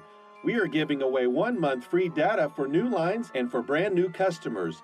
And PTCI will slash the price of your new phone. That treat saves you 600 bones off of your new phone. Some restrictions apply and time is running out. Call 1-800-562-2556 or click ptci.net for details today.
We'd like to welcome you back here to Anchored East Stadium and Carl Wooten Field in no man's land, Goodwell, Oklahoma. By the way, if you were not aware, the Red Devils are wearing those digital camos, as this is the National Guard game.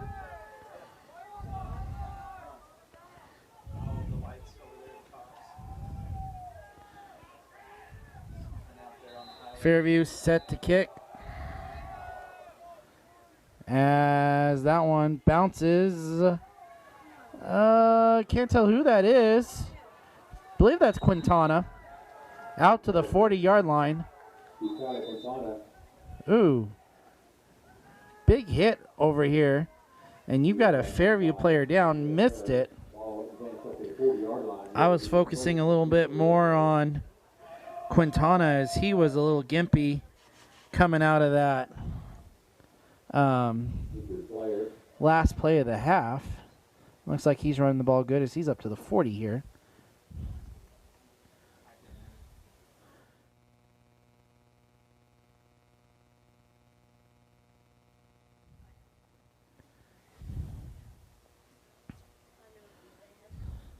Player down. It's number 51, Clayton Cover. And one of the very few Yellow Jackets that the Red Devils don't have to play next year, as they do not dress out many seniors. 1, 2, 3, 4, 5, 6, 7, 8 seniors. And most of the players that we've mentioned are not seniors. So a lot of their key guys will be returning next year.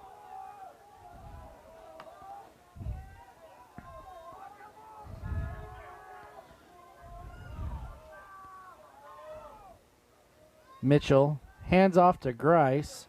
Grice around the right side. He'll have the first down and out of bounds after 15. First down, Red Devils. Devils offense has been extremely efficient. The one mistake on their books tonight was the interception with 99 seconds left in the half. Handoff up the middle is McQuitty. McQuitty dodging people at the 29-yard line.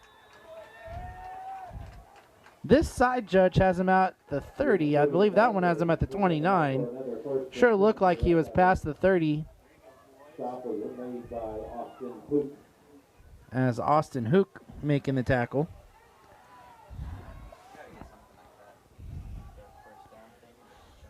Yeah.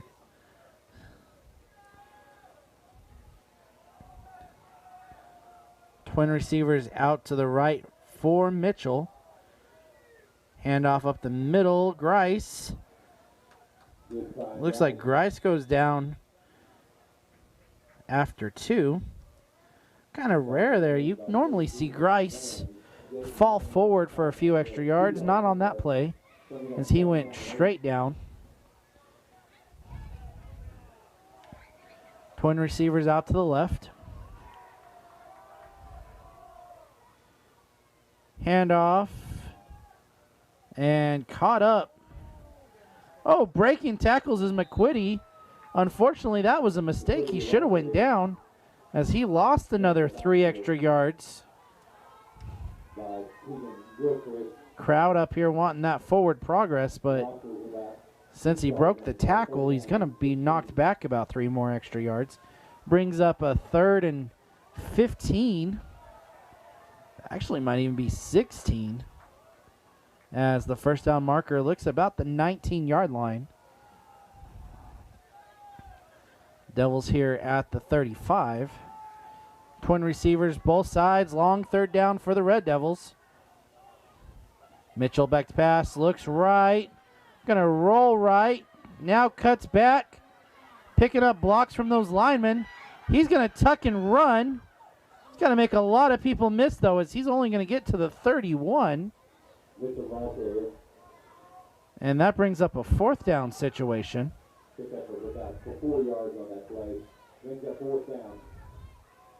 As we already know,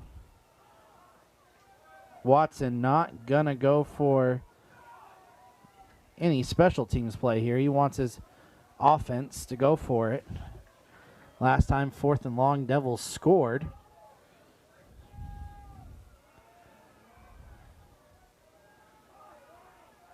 Mitchell drops back, looks over to the left, throws it up, has Grice, ends up being an interception. Down here to the 34-yard line, flag on the play. Not sure what they're calling here. There's a flag on the play. It almost was a kind of a punt look there as he just threw the pick up for grabs. Unfortunately, the Devils let the return come back, but it is holding against Fairview. So that'll mark off 10. And Fairview will take over from the 24-yard line. So first possession here for the Red Devils ends like the last one, as they've thrown back-to-back interceptions now. First down.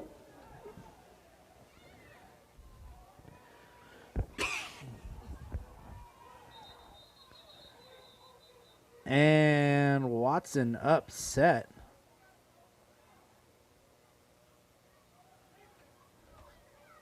Because offense was in. The wrong set of players were there. Both teams' offenses were in. Devils thought they got to retain possession because of the flag. Flag happened after the turnover, so it is Fairview's ball. Would have been a little bit of an awkward situation there to have the offenses face off against each other. Mirror images of each other.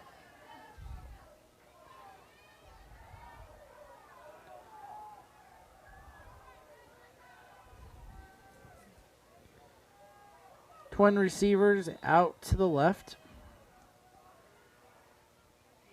Handoff. Thought there might have been a holding call there at the edge, not thrown. Perez is going to pick up 2. Supposedly just solid blocking by the left tackle there. 3, second down and 7. 2nd and 7 for Fairview.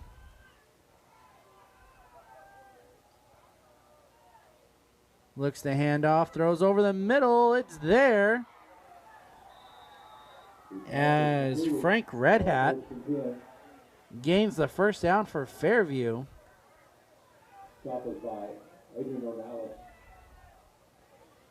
When you watch Fairview's offense, it's like watching a good chess match. Fairview has attacked the Red Devil defense beautifully today, but not as beautiful as Joe Hernandez making that hit in the backfield. That is something you can't account for. And that makes it 2nd and 14.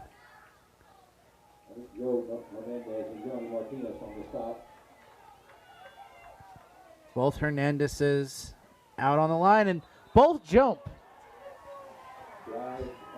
Brother, gonna give Fairview all those yards back that they just got on the first down loss, and now we are looking at 2nd and 9.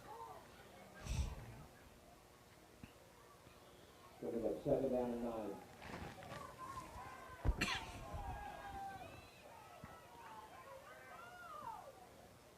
Handoff. No, it is an option as Fortune going to break loose and get up to the 50-yard line. Now we're looking at a 3rd and 3. Boards for about 5-yard gain, something like 3rd down and 3.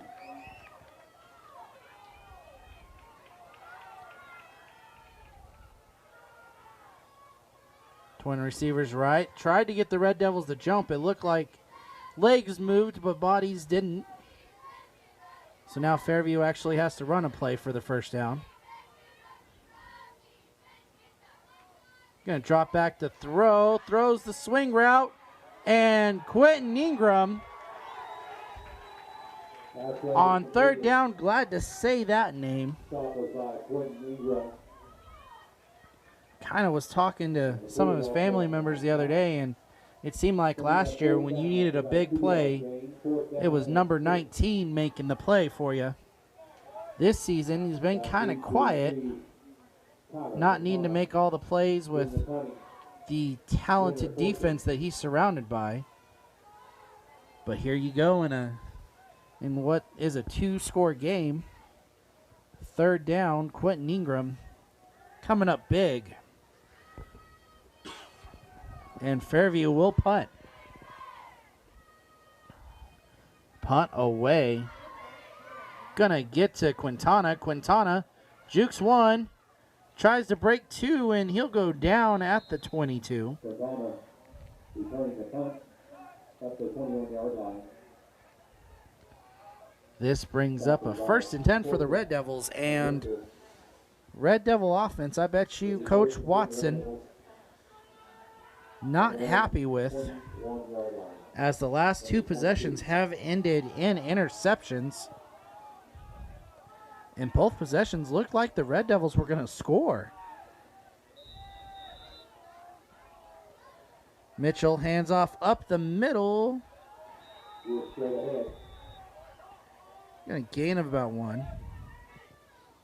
I guess I need to fix my stat. There was a possession between the 2 interceptions. It was the one right before the end of half, as halftime ended that possession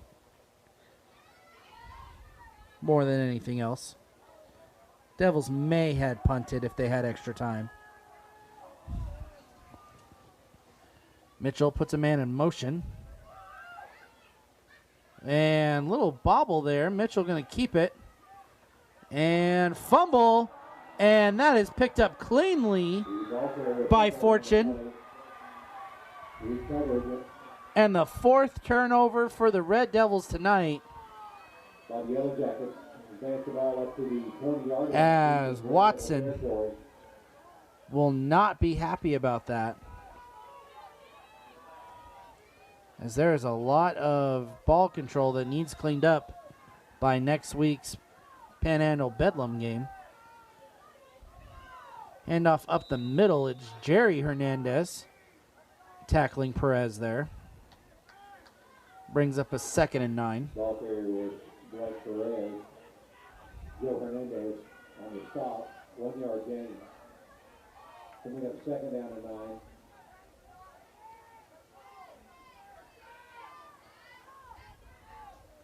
Twin receivers out to the left. Fortune puts a man in motion. It's going to be a jet sweep here, as McQuitty, man, that boy can hit. Ball carrier on that play was Isaiah Ferris, stopped by McQuitty. Isaiah Burris on the carry, and he met Britt McQuitty. And the way Britt McQuitty likes to meet people on the football field, by violently bringing them down. Twin receivers out to the left, drops back to throw, looks for the deep corner route, and knocked down. Pair of Red Devils are going to crash into each other, and one's coming up slow. He's coming straight to the sideline, it looked like. Or not.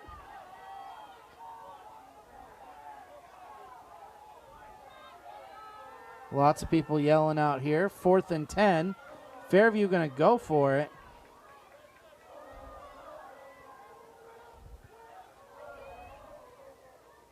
Sideline doing the 7 Nation Army chant. Back to throw. Roll out is Fortune. Fortune's going to try and do it with his legs. And second effort. Is he there? I don't think so. Out there is Fortune, taken out on the sideline. See where they marked this. I don't think he got it. He doesn't.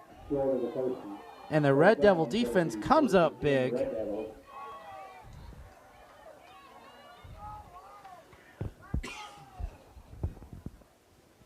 And that'll lead us to a 1st and 10 here.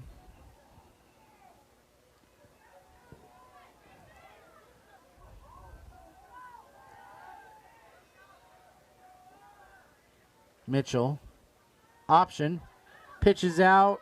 I believe that's McQuitty. McQuitty. Nope, I am wrong. Trying Grice. I'm going to gain 5 on that carry. Stop was made by Austin Hoot. Gain of 6. Going to be on 2nd down and 4. Give him 6 yards on that carry.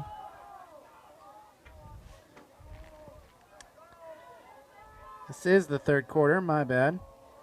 Forgot to make the change there at half. 3-back set. Mitchell hands off. And I'm going to quit guessing who's the running back here. Believe it's McQuitty. Yeah, it was McQuitty. He's the last guy out of the pile. Brings up 3rd and 2.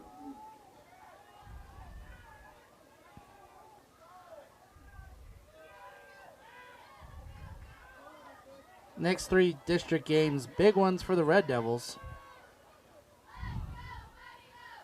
As Mitchell rolls out to the right and gains the 1st down. As I just felt the night air, and I'm leaving in a hoodie. I'm going to tell you that straight up. It's cold. 1st and 10 Red Devils on their own 25-yard line. 1st and 10, 2 minutes left here in the 3rd quarter. 3-back set again, man in motion. And I believe Mitchell going to run this one again to the right. Gain of 3.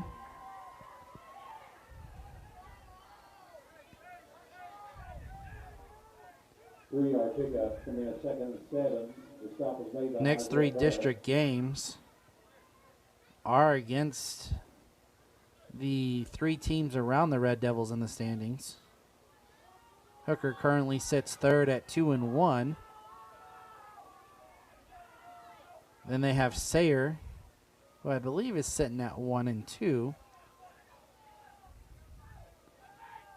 And then, of course, senior night, Thomas, the only other district undefeated team. Handoff up the middle. I believe it's Grice. Gains about 3.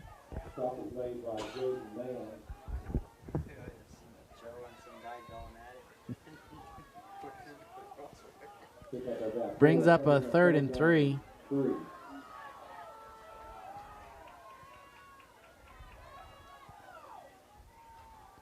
Handoff again. Tries to fall forward. Looks like he's going to come up just a bit short. Believe it was Grice again on the carry.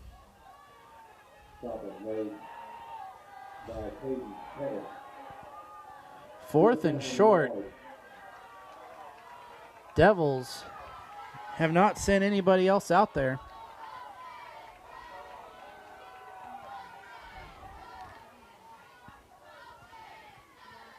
As Mitchell going to do the QB draw.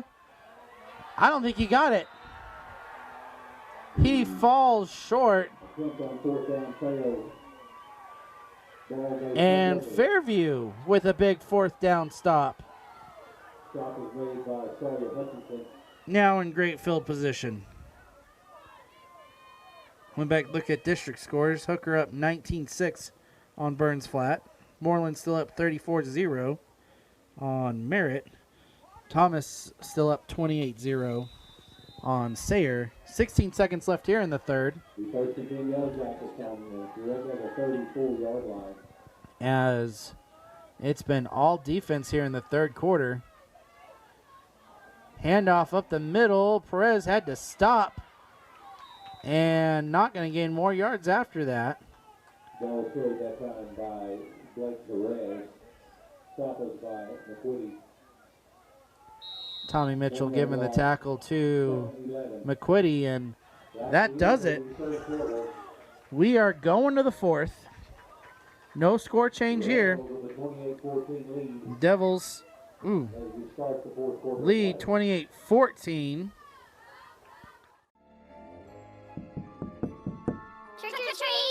We all want a treat this season, right? Well, PTCI has a scary good treat for you.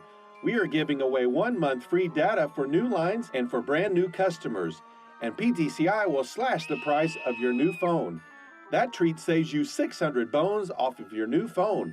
Some restrictions apply and time is running out. Call 1-800-562-2556 or click ptci.net for details today. Pulling up scores here. Hooker has gone up 33-14 on Burns Flat.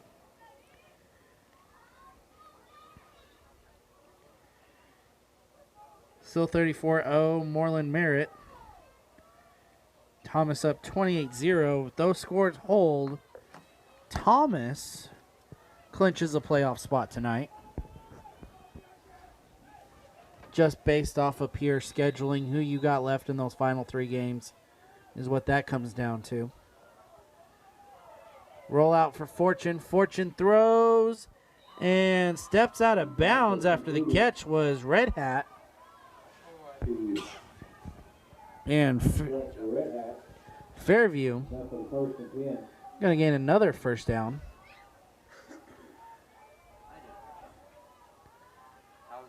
Thomas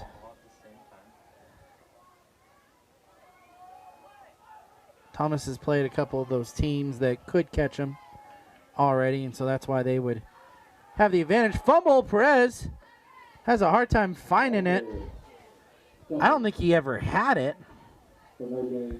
Ferris, I believe it was Ferris that came up with it, but they will call Perez down.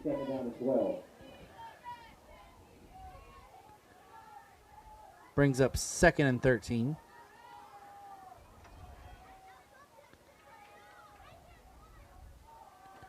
Again, Devils on the road for the next 2. First one up Highway 54 for the Panhandle Bedlam at Hooker game. And big shot there from Britt McQuitty. He's going to draw a flag. That's going to be a first down, Red Devils. And McQuitty's going to have to be careful here. Late hit against the Red Devils. Moves the ball to the 5-yard line. 1st and 10 from the 10. It should be an automatic first down.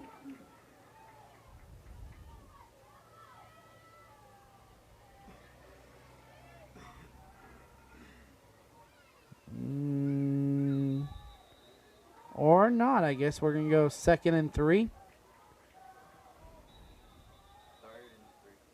And coach still upset, trying to figure out what the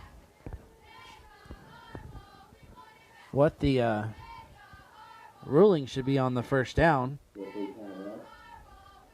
Meeting of the minds. And coach is still upset. He still don't like it. It says 3rd. He is all the way out at the 25-yard line, trying to get the White Hats' attention. Hand off of the middle. No, it is Fortune. Doesn't matter. They get the first down.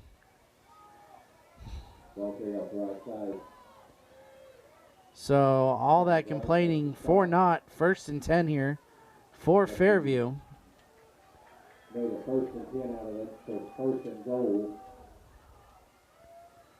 from the 7-yard line.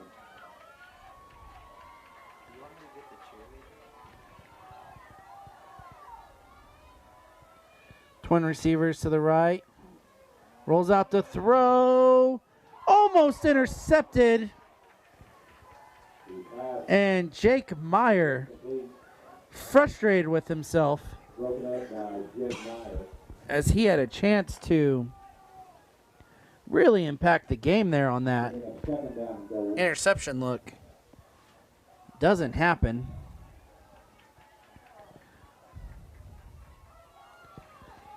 .10:30 left here in the ball game. Fairview threatening. Devils had held them in the red zone twice this game. Fortune up the middle, stopped by Joe Hernandez. Oh, by the way, he's sitting there confused at home, seeing the 57. Joe Hernandez wearing the different number today with the different jersey. 55 wasn't available, so he's wearing the 57. Same thing happened with Jerry. Jerry normally 54, wearing the 53. Third and goal, man in motion, and slant route, here it comes. As it drops, Red Hat, the intended receiver. And here we go again, 4th down.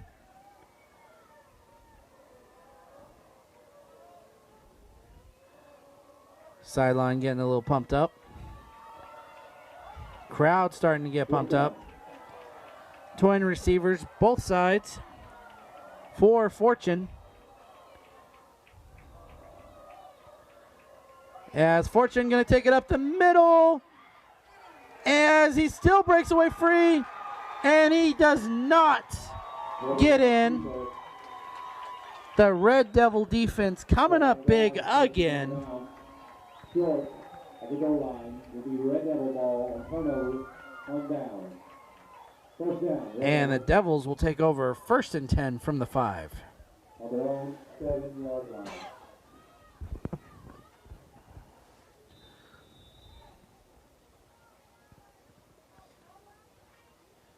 So Red Devils backed up again. Do hate to say the last time they went 98 yards and scored. However, they offense has struggled the last few possessions. Grice going to get it up to about the 7. Sawyer Hutchison. About a 1-yard gain. So that's 2nd down and 9. 9 minutes left here in the ball game. Red Devils pin back.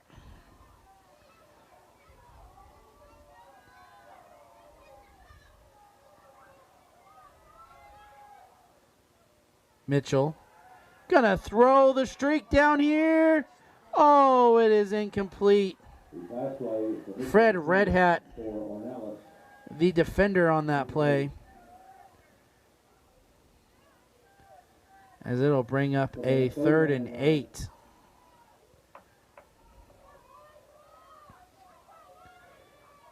From the 7.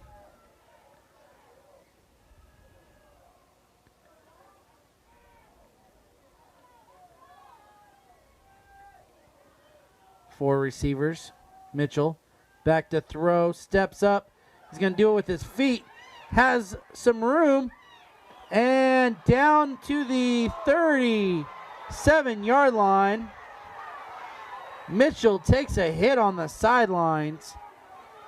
And the sidelines upset. Drew Ferris not happy to see the hit Mitchell took there. A couple of the coaches walked by, said some things as well. No flag, no call. Receivers stacked over here on the right side for Mitchell. As, ooh, that was supposed to be a screen. And Ornalis not able to bring it in.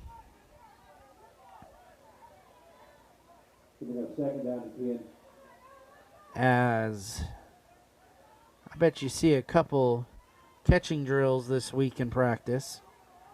Lots of drops from the Red Devils. Still stacked receivers over here on the right.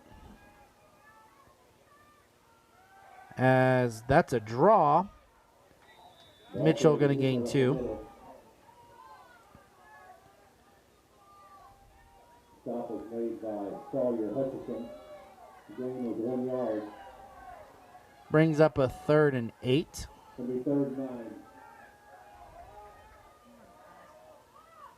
Another decently long 3rd down for the Red Devils, but don't let that discourage you. Devils love to convert on 3rd and long.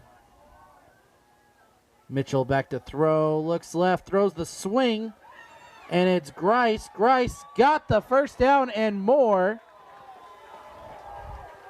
as he is knocked out of bounds at the 47-yard line. Forced out of bounds. That is a 1st down, Red Devils. Enough for another Red Devil 1st down.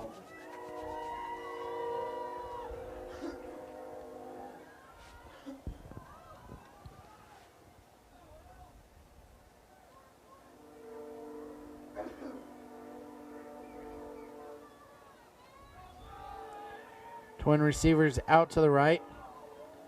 Handoff coming over here to the right side is Grice. Grice blocks ahead of him. He's going to lower his shoulder and get to the 31-yard line. And Grice, another 1st down. Isaiah Burris, but another 1st down for the Red Devils. And the Red Devils moving the sleep away from their eyes and moving the ball like Red Devils do. Twin receivers out to the left. Handoff is Grice, not Grice, McQuitty going left. McQuitty down the sidelines, and the guy with the sticks out there, he knew exactly where that play was ending up. Dropped the 1st down marker and just backed away because you knew from a long ways away that's where McQuitty was going to end up, as he is knocked out of bounds right at the 1st down marker. Back to back to back 1st downs for the Red Devils. 3 plays, 3 1st downs. Twin receivers right. Handoff is McQuitty again. And for the first time in 4 plays, the Yellow Jackets are able to stop the Red Devils before they gain a 1st down. As Whistle bring up a 2nd and 5 from the 15. It'll be 2nd down and 5. Again, you're not going colorblind, I promise you. The Red Devils wearing the digital camo jerseys, as this is the National Guard game. Mitchell keeps it over the middle and to the 10. Off the middle. Brings up a 3rd and short. 3. It'll be 3rd down and 2. Nathan Tapp makes a stop. 3rd down and 2 for the Devils looking for the sideline for the play. 6:26 left in the ball game. Devils started off at their own 5-yard line. They've gone 85 yards so far in this possession. And Ferris, he fumbled it. Fumble on the play. Fumbled at the 6, and Fairview has possession. Ball turns over to the Yellow Jackets. And that is the 5th. You heard that right. 5th turnover from the Red Devils tonight. As you need to get those lavender candles or whatever, essential oils to calm Coach Watson down. He's not going to be happy at the end of this night. Fortune rolls out. He's going to step up and out of bounds at about the 15.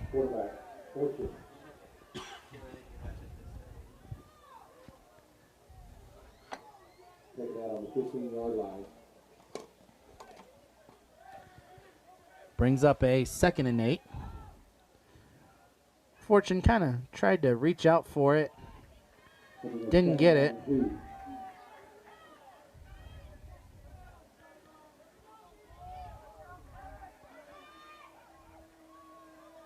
Fortune going to roll out to the right now. Finds Hook. Stopped, but after the first down.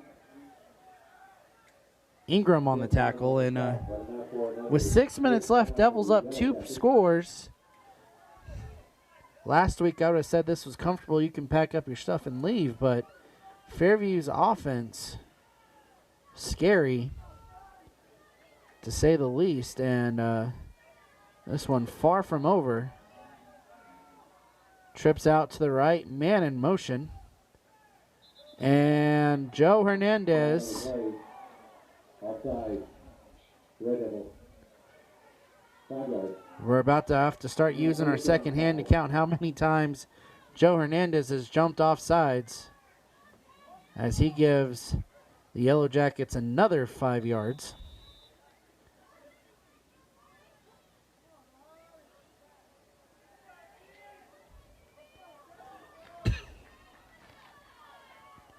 First and 5. Fortune moves the man in motion. And gonna throw the little quick screen out. Dropped. As that was a forward pass. Brings up 2nd and 5. 2nd down. And 5. As I see our viewers rising. Yep, definitely get the word out there. Share and like. Let people know this one a little bit closer than most would think. In fact, the Oklahoman gave the Red Devils a 28-point advantage in this one. Throws deep. Oh, knocked down. Jake Myers, for the 2nd time tonight, gets hand on ball. And for the 2nd time tonight, is just able to get the deflection and not the interception. That one, not as easy as the last one, though.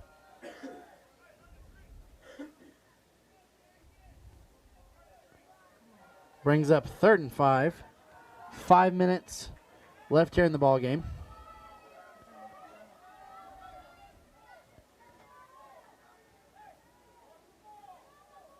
Fairview taking their time here. I guess the game clock's not ticking, so I guess you can. And this might be a timeout situation. I think they're going to call timeout. They are. Don't know what they waited for. No clock was running except for the play clock. But Fairview, seeing the value in this play, they're going to try and draw something up. And if you haven't heard before, your Wi-Fi signal ghosting you, appearing and disappearing at random? Do you find yourself huddled around the router trying to conjure up a magic Wi-Fi signal? Your Wi-Fi needs help. PTCI's whole home Wi-Fi covers your entire casa, now free for 3 months. What does this mean? You don't have to be an evil genius to get the best Wi-Fi around. Keep the whole family happy and connected with PTCI's whole home Wi-Fi. Some restrictions apply. Call 1-800-562-2556 or click ptci.net for details today. Try and sucker the Red Devil linebackers up a little bit more.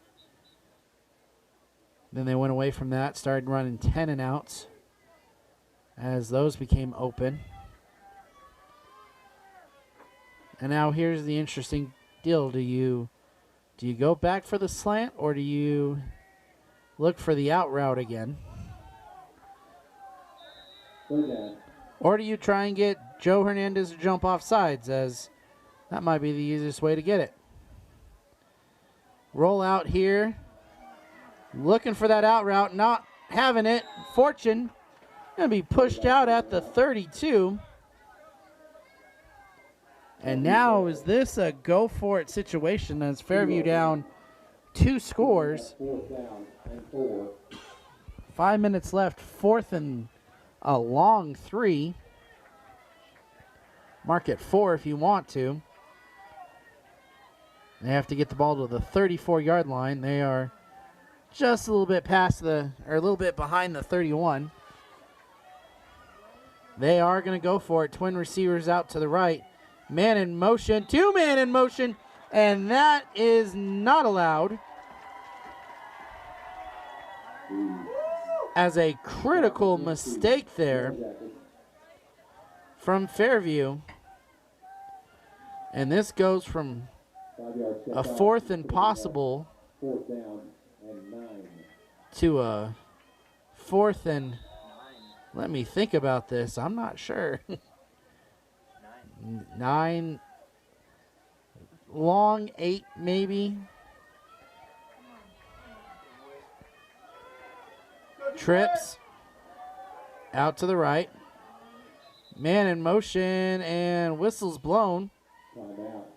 Fairview going to use a second timeout as this gets even more interesting. Fairview now 1 timeout, down 2 scores, 5 minutes left, 4th and 8/9 to go.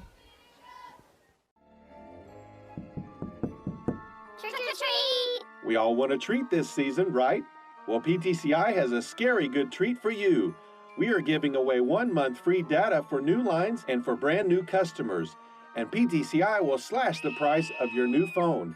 That treat saves you 600 bones off of your new phone. Some restrictions apply and time is running out. Call 1-800-562-2556 or click ptci.net for details today. In a while, to say the least. I almost feel like I jinxed it. I thought with 99 seconds left before the half, you might as well already put the 35 on the board for the Red Devils. And since that moment, you're looking at 4, I believe it was 4 turnovers. Don't quote me on my stats, I guess. It was at least 3. 4th and long. Man in motion. Looks like the same play, and big hit. Big interception. And it is none other than Quentin Ingram, who dives in the end zone. There are flags down. There is a quarterback down. As Kyle Franklin, I believe. There is a flag down at the 5. It was either Kyle Franklin or it was Adrian Ornelas. I'm kind of having difficult time seeing the difference between a 4 and a 9. Was it 7 who made the hit? Jake Meyer with the hit. Block in the back, though, is going to keep the points off the board. And the Red Devil ball at the 19. Oddly enough, that's about where Fortune was very unfortunate in taking a blindside hit. Twin receivers to the right. Mitchell, options. That is Grice. Grice able to bounce off Red Hat and go down at the 3, and it just seems like the Fairview players a little bit slower to get up every single play. 2nd and 5. 4:30 left here.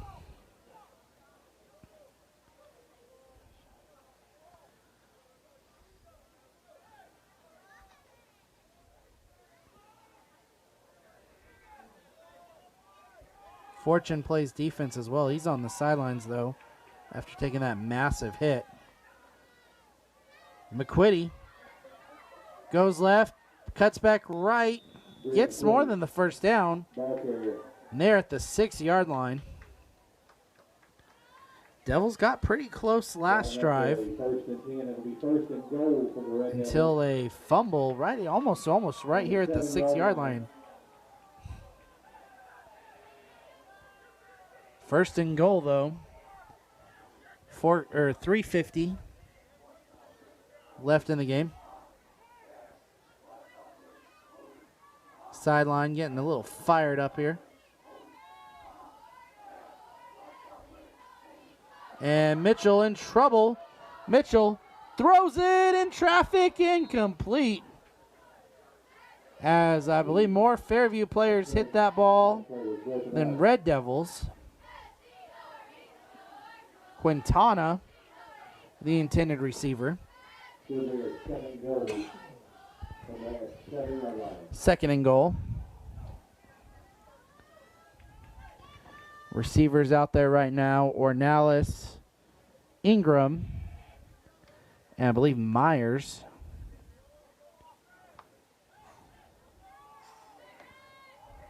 Out to the left.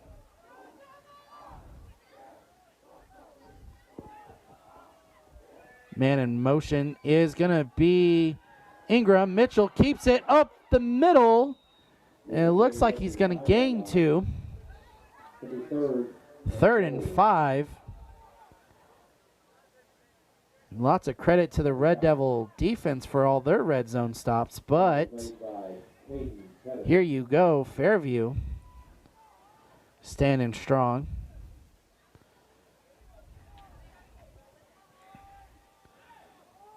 Again, Red Devils hadn't scored since the second quarter. Second quarter looked good for them as they drove and looked to not have issues. Twin receivers out to the left. Flags, as this is going to be a false start on the Red Devils.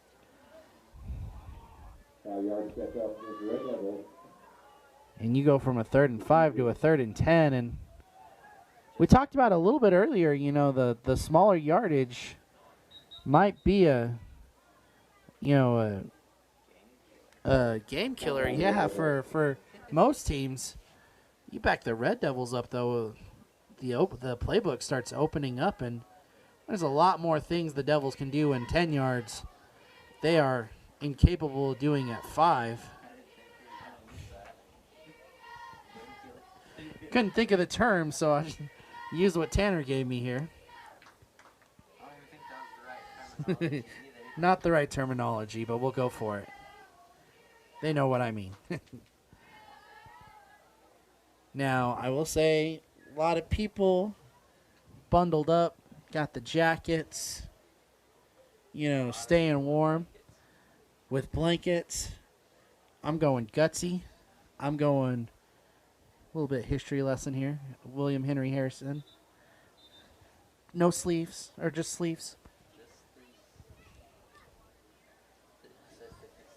Says the history teacher. Only real man can stand the cold, like William Henry Harrison. If you don't know who William Henry Harrison is, he says that before giving a very long speech and then dies from pneumonia 38 days later. Shortest presidency in United States history. Mitchell in trouble, throws it away. And that brings up 4th down. It looks like Isaiah Burris on the stop there. Oh, we've got an interesting move here. Jose Cruz is coming on for his first field goal attempt of the season. He is perfect tonight on extra points. He is good on field goals.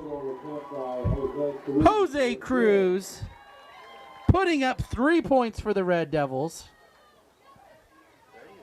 And I've been around this program for a couple years. I honestly don't know if there's been a field goal made.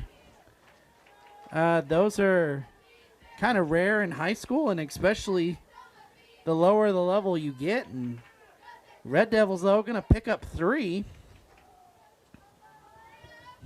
And how about the growth of Jose Cruz?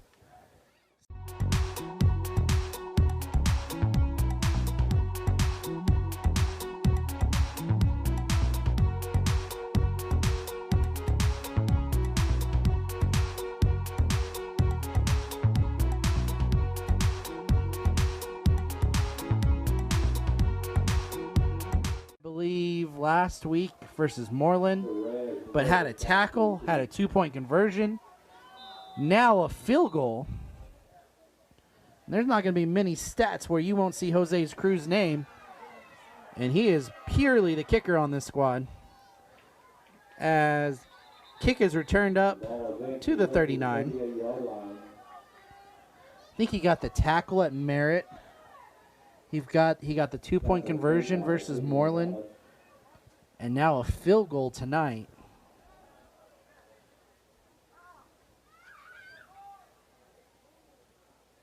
Much love for the senior there who hadn't played football since his 7th grade year. Now racking up stats his senior year. Twin receivers both sides. Fortune back in. Finds the curl route. Gain of 6. Devils now with a 3-possession lead are just going to try and keep the Yellow Jackets in front of them. In fact, with the major issue here, Fairview really can't stop the clock. Fortune in trouble and sacked by Johnny Martinez. Brings up a 3rd and long 4. Fairview, no huddle, hustling here. As mentioned, they can't stop the clock. Fortune in trouble and escorted out of bounds by Drew Ferris. Drew had something to tell him there.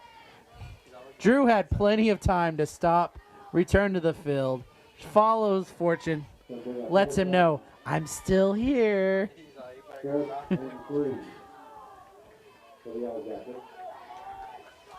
4th and 4.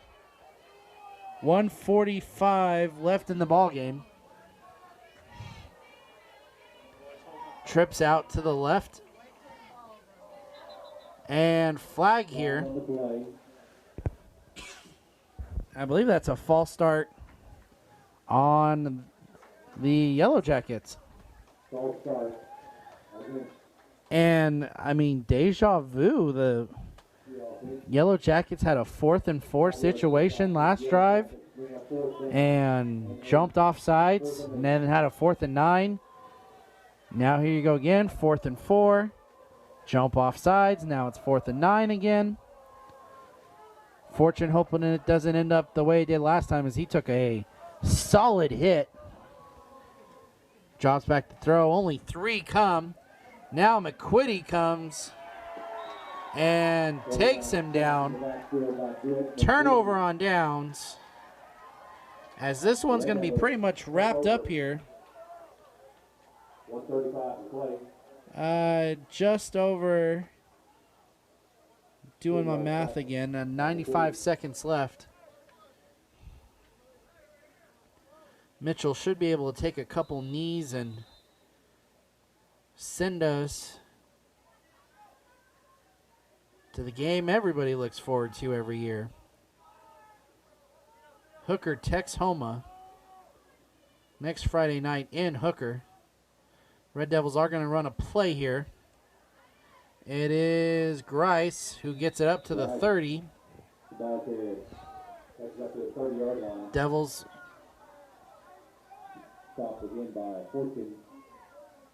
some late action there between Grice and Red Hat.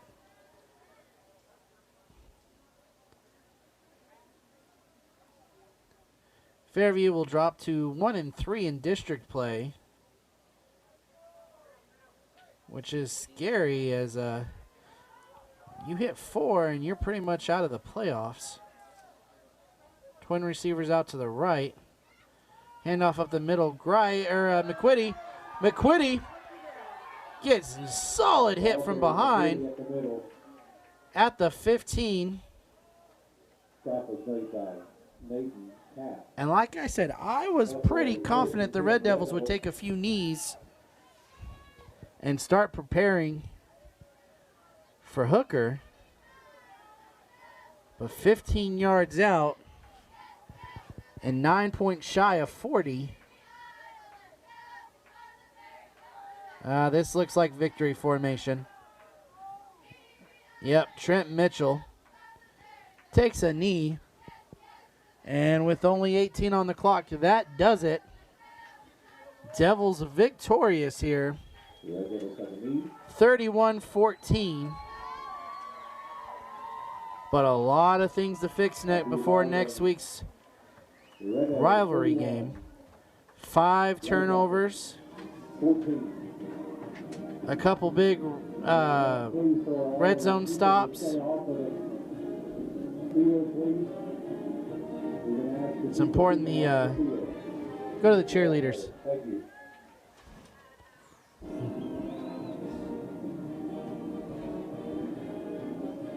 Important that the Red Devils work through some of their issues that presented themselves tonight.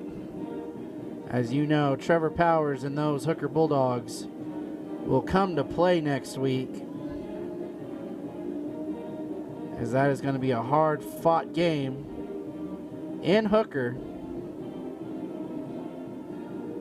Devils, though victorious, they move to 4-0 in conference and will likely be looking to clinch a playoff spot next week, as they had a possibility of doing that tonight. A lot of other things had to happen throughout the district that not likely going to happen. Hooker leading 47-14, as that team has definitely awoken from their slow start.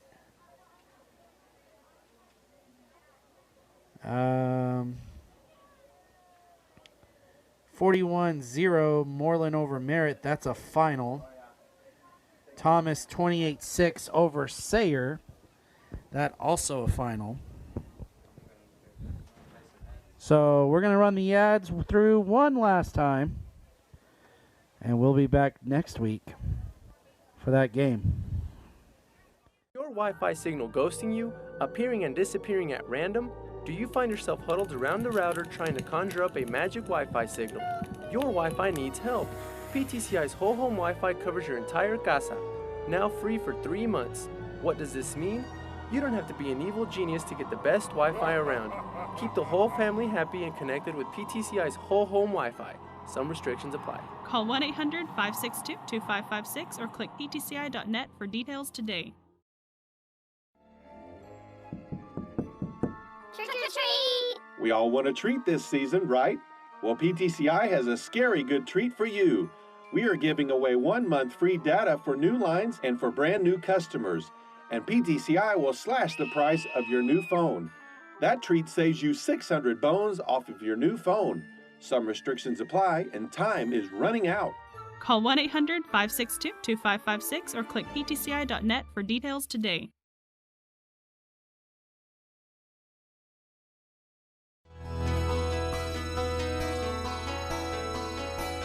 As co-ops, we work every day for the sustainable development of our neighborhoods and communities. Co-ops give back to communities by donating to first responders, youth, and senior citizens groups, as well as civic organizations. We build a stronger community.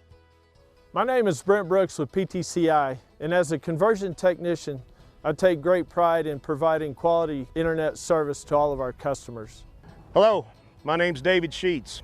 I'm a service technician for TCEC. I live in this community and I'm working for the members. We care about providing reliable phone and internet service to all of our customers. We deliver superior internet access through over 2,300 miles of fiber throughout our area. Getting called out for storms and vehicle accidents or other types of calls is what we do to keep the lights on. We are committed to connecting you to the world throughout our service area. We care every day, every member, every time. It's the cooperative way. Co-ops care. We're committed to our members and communities.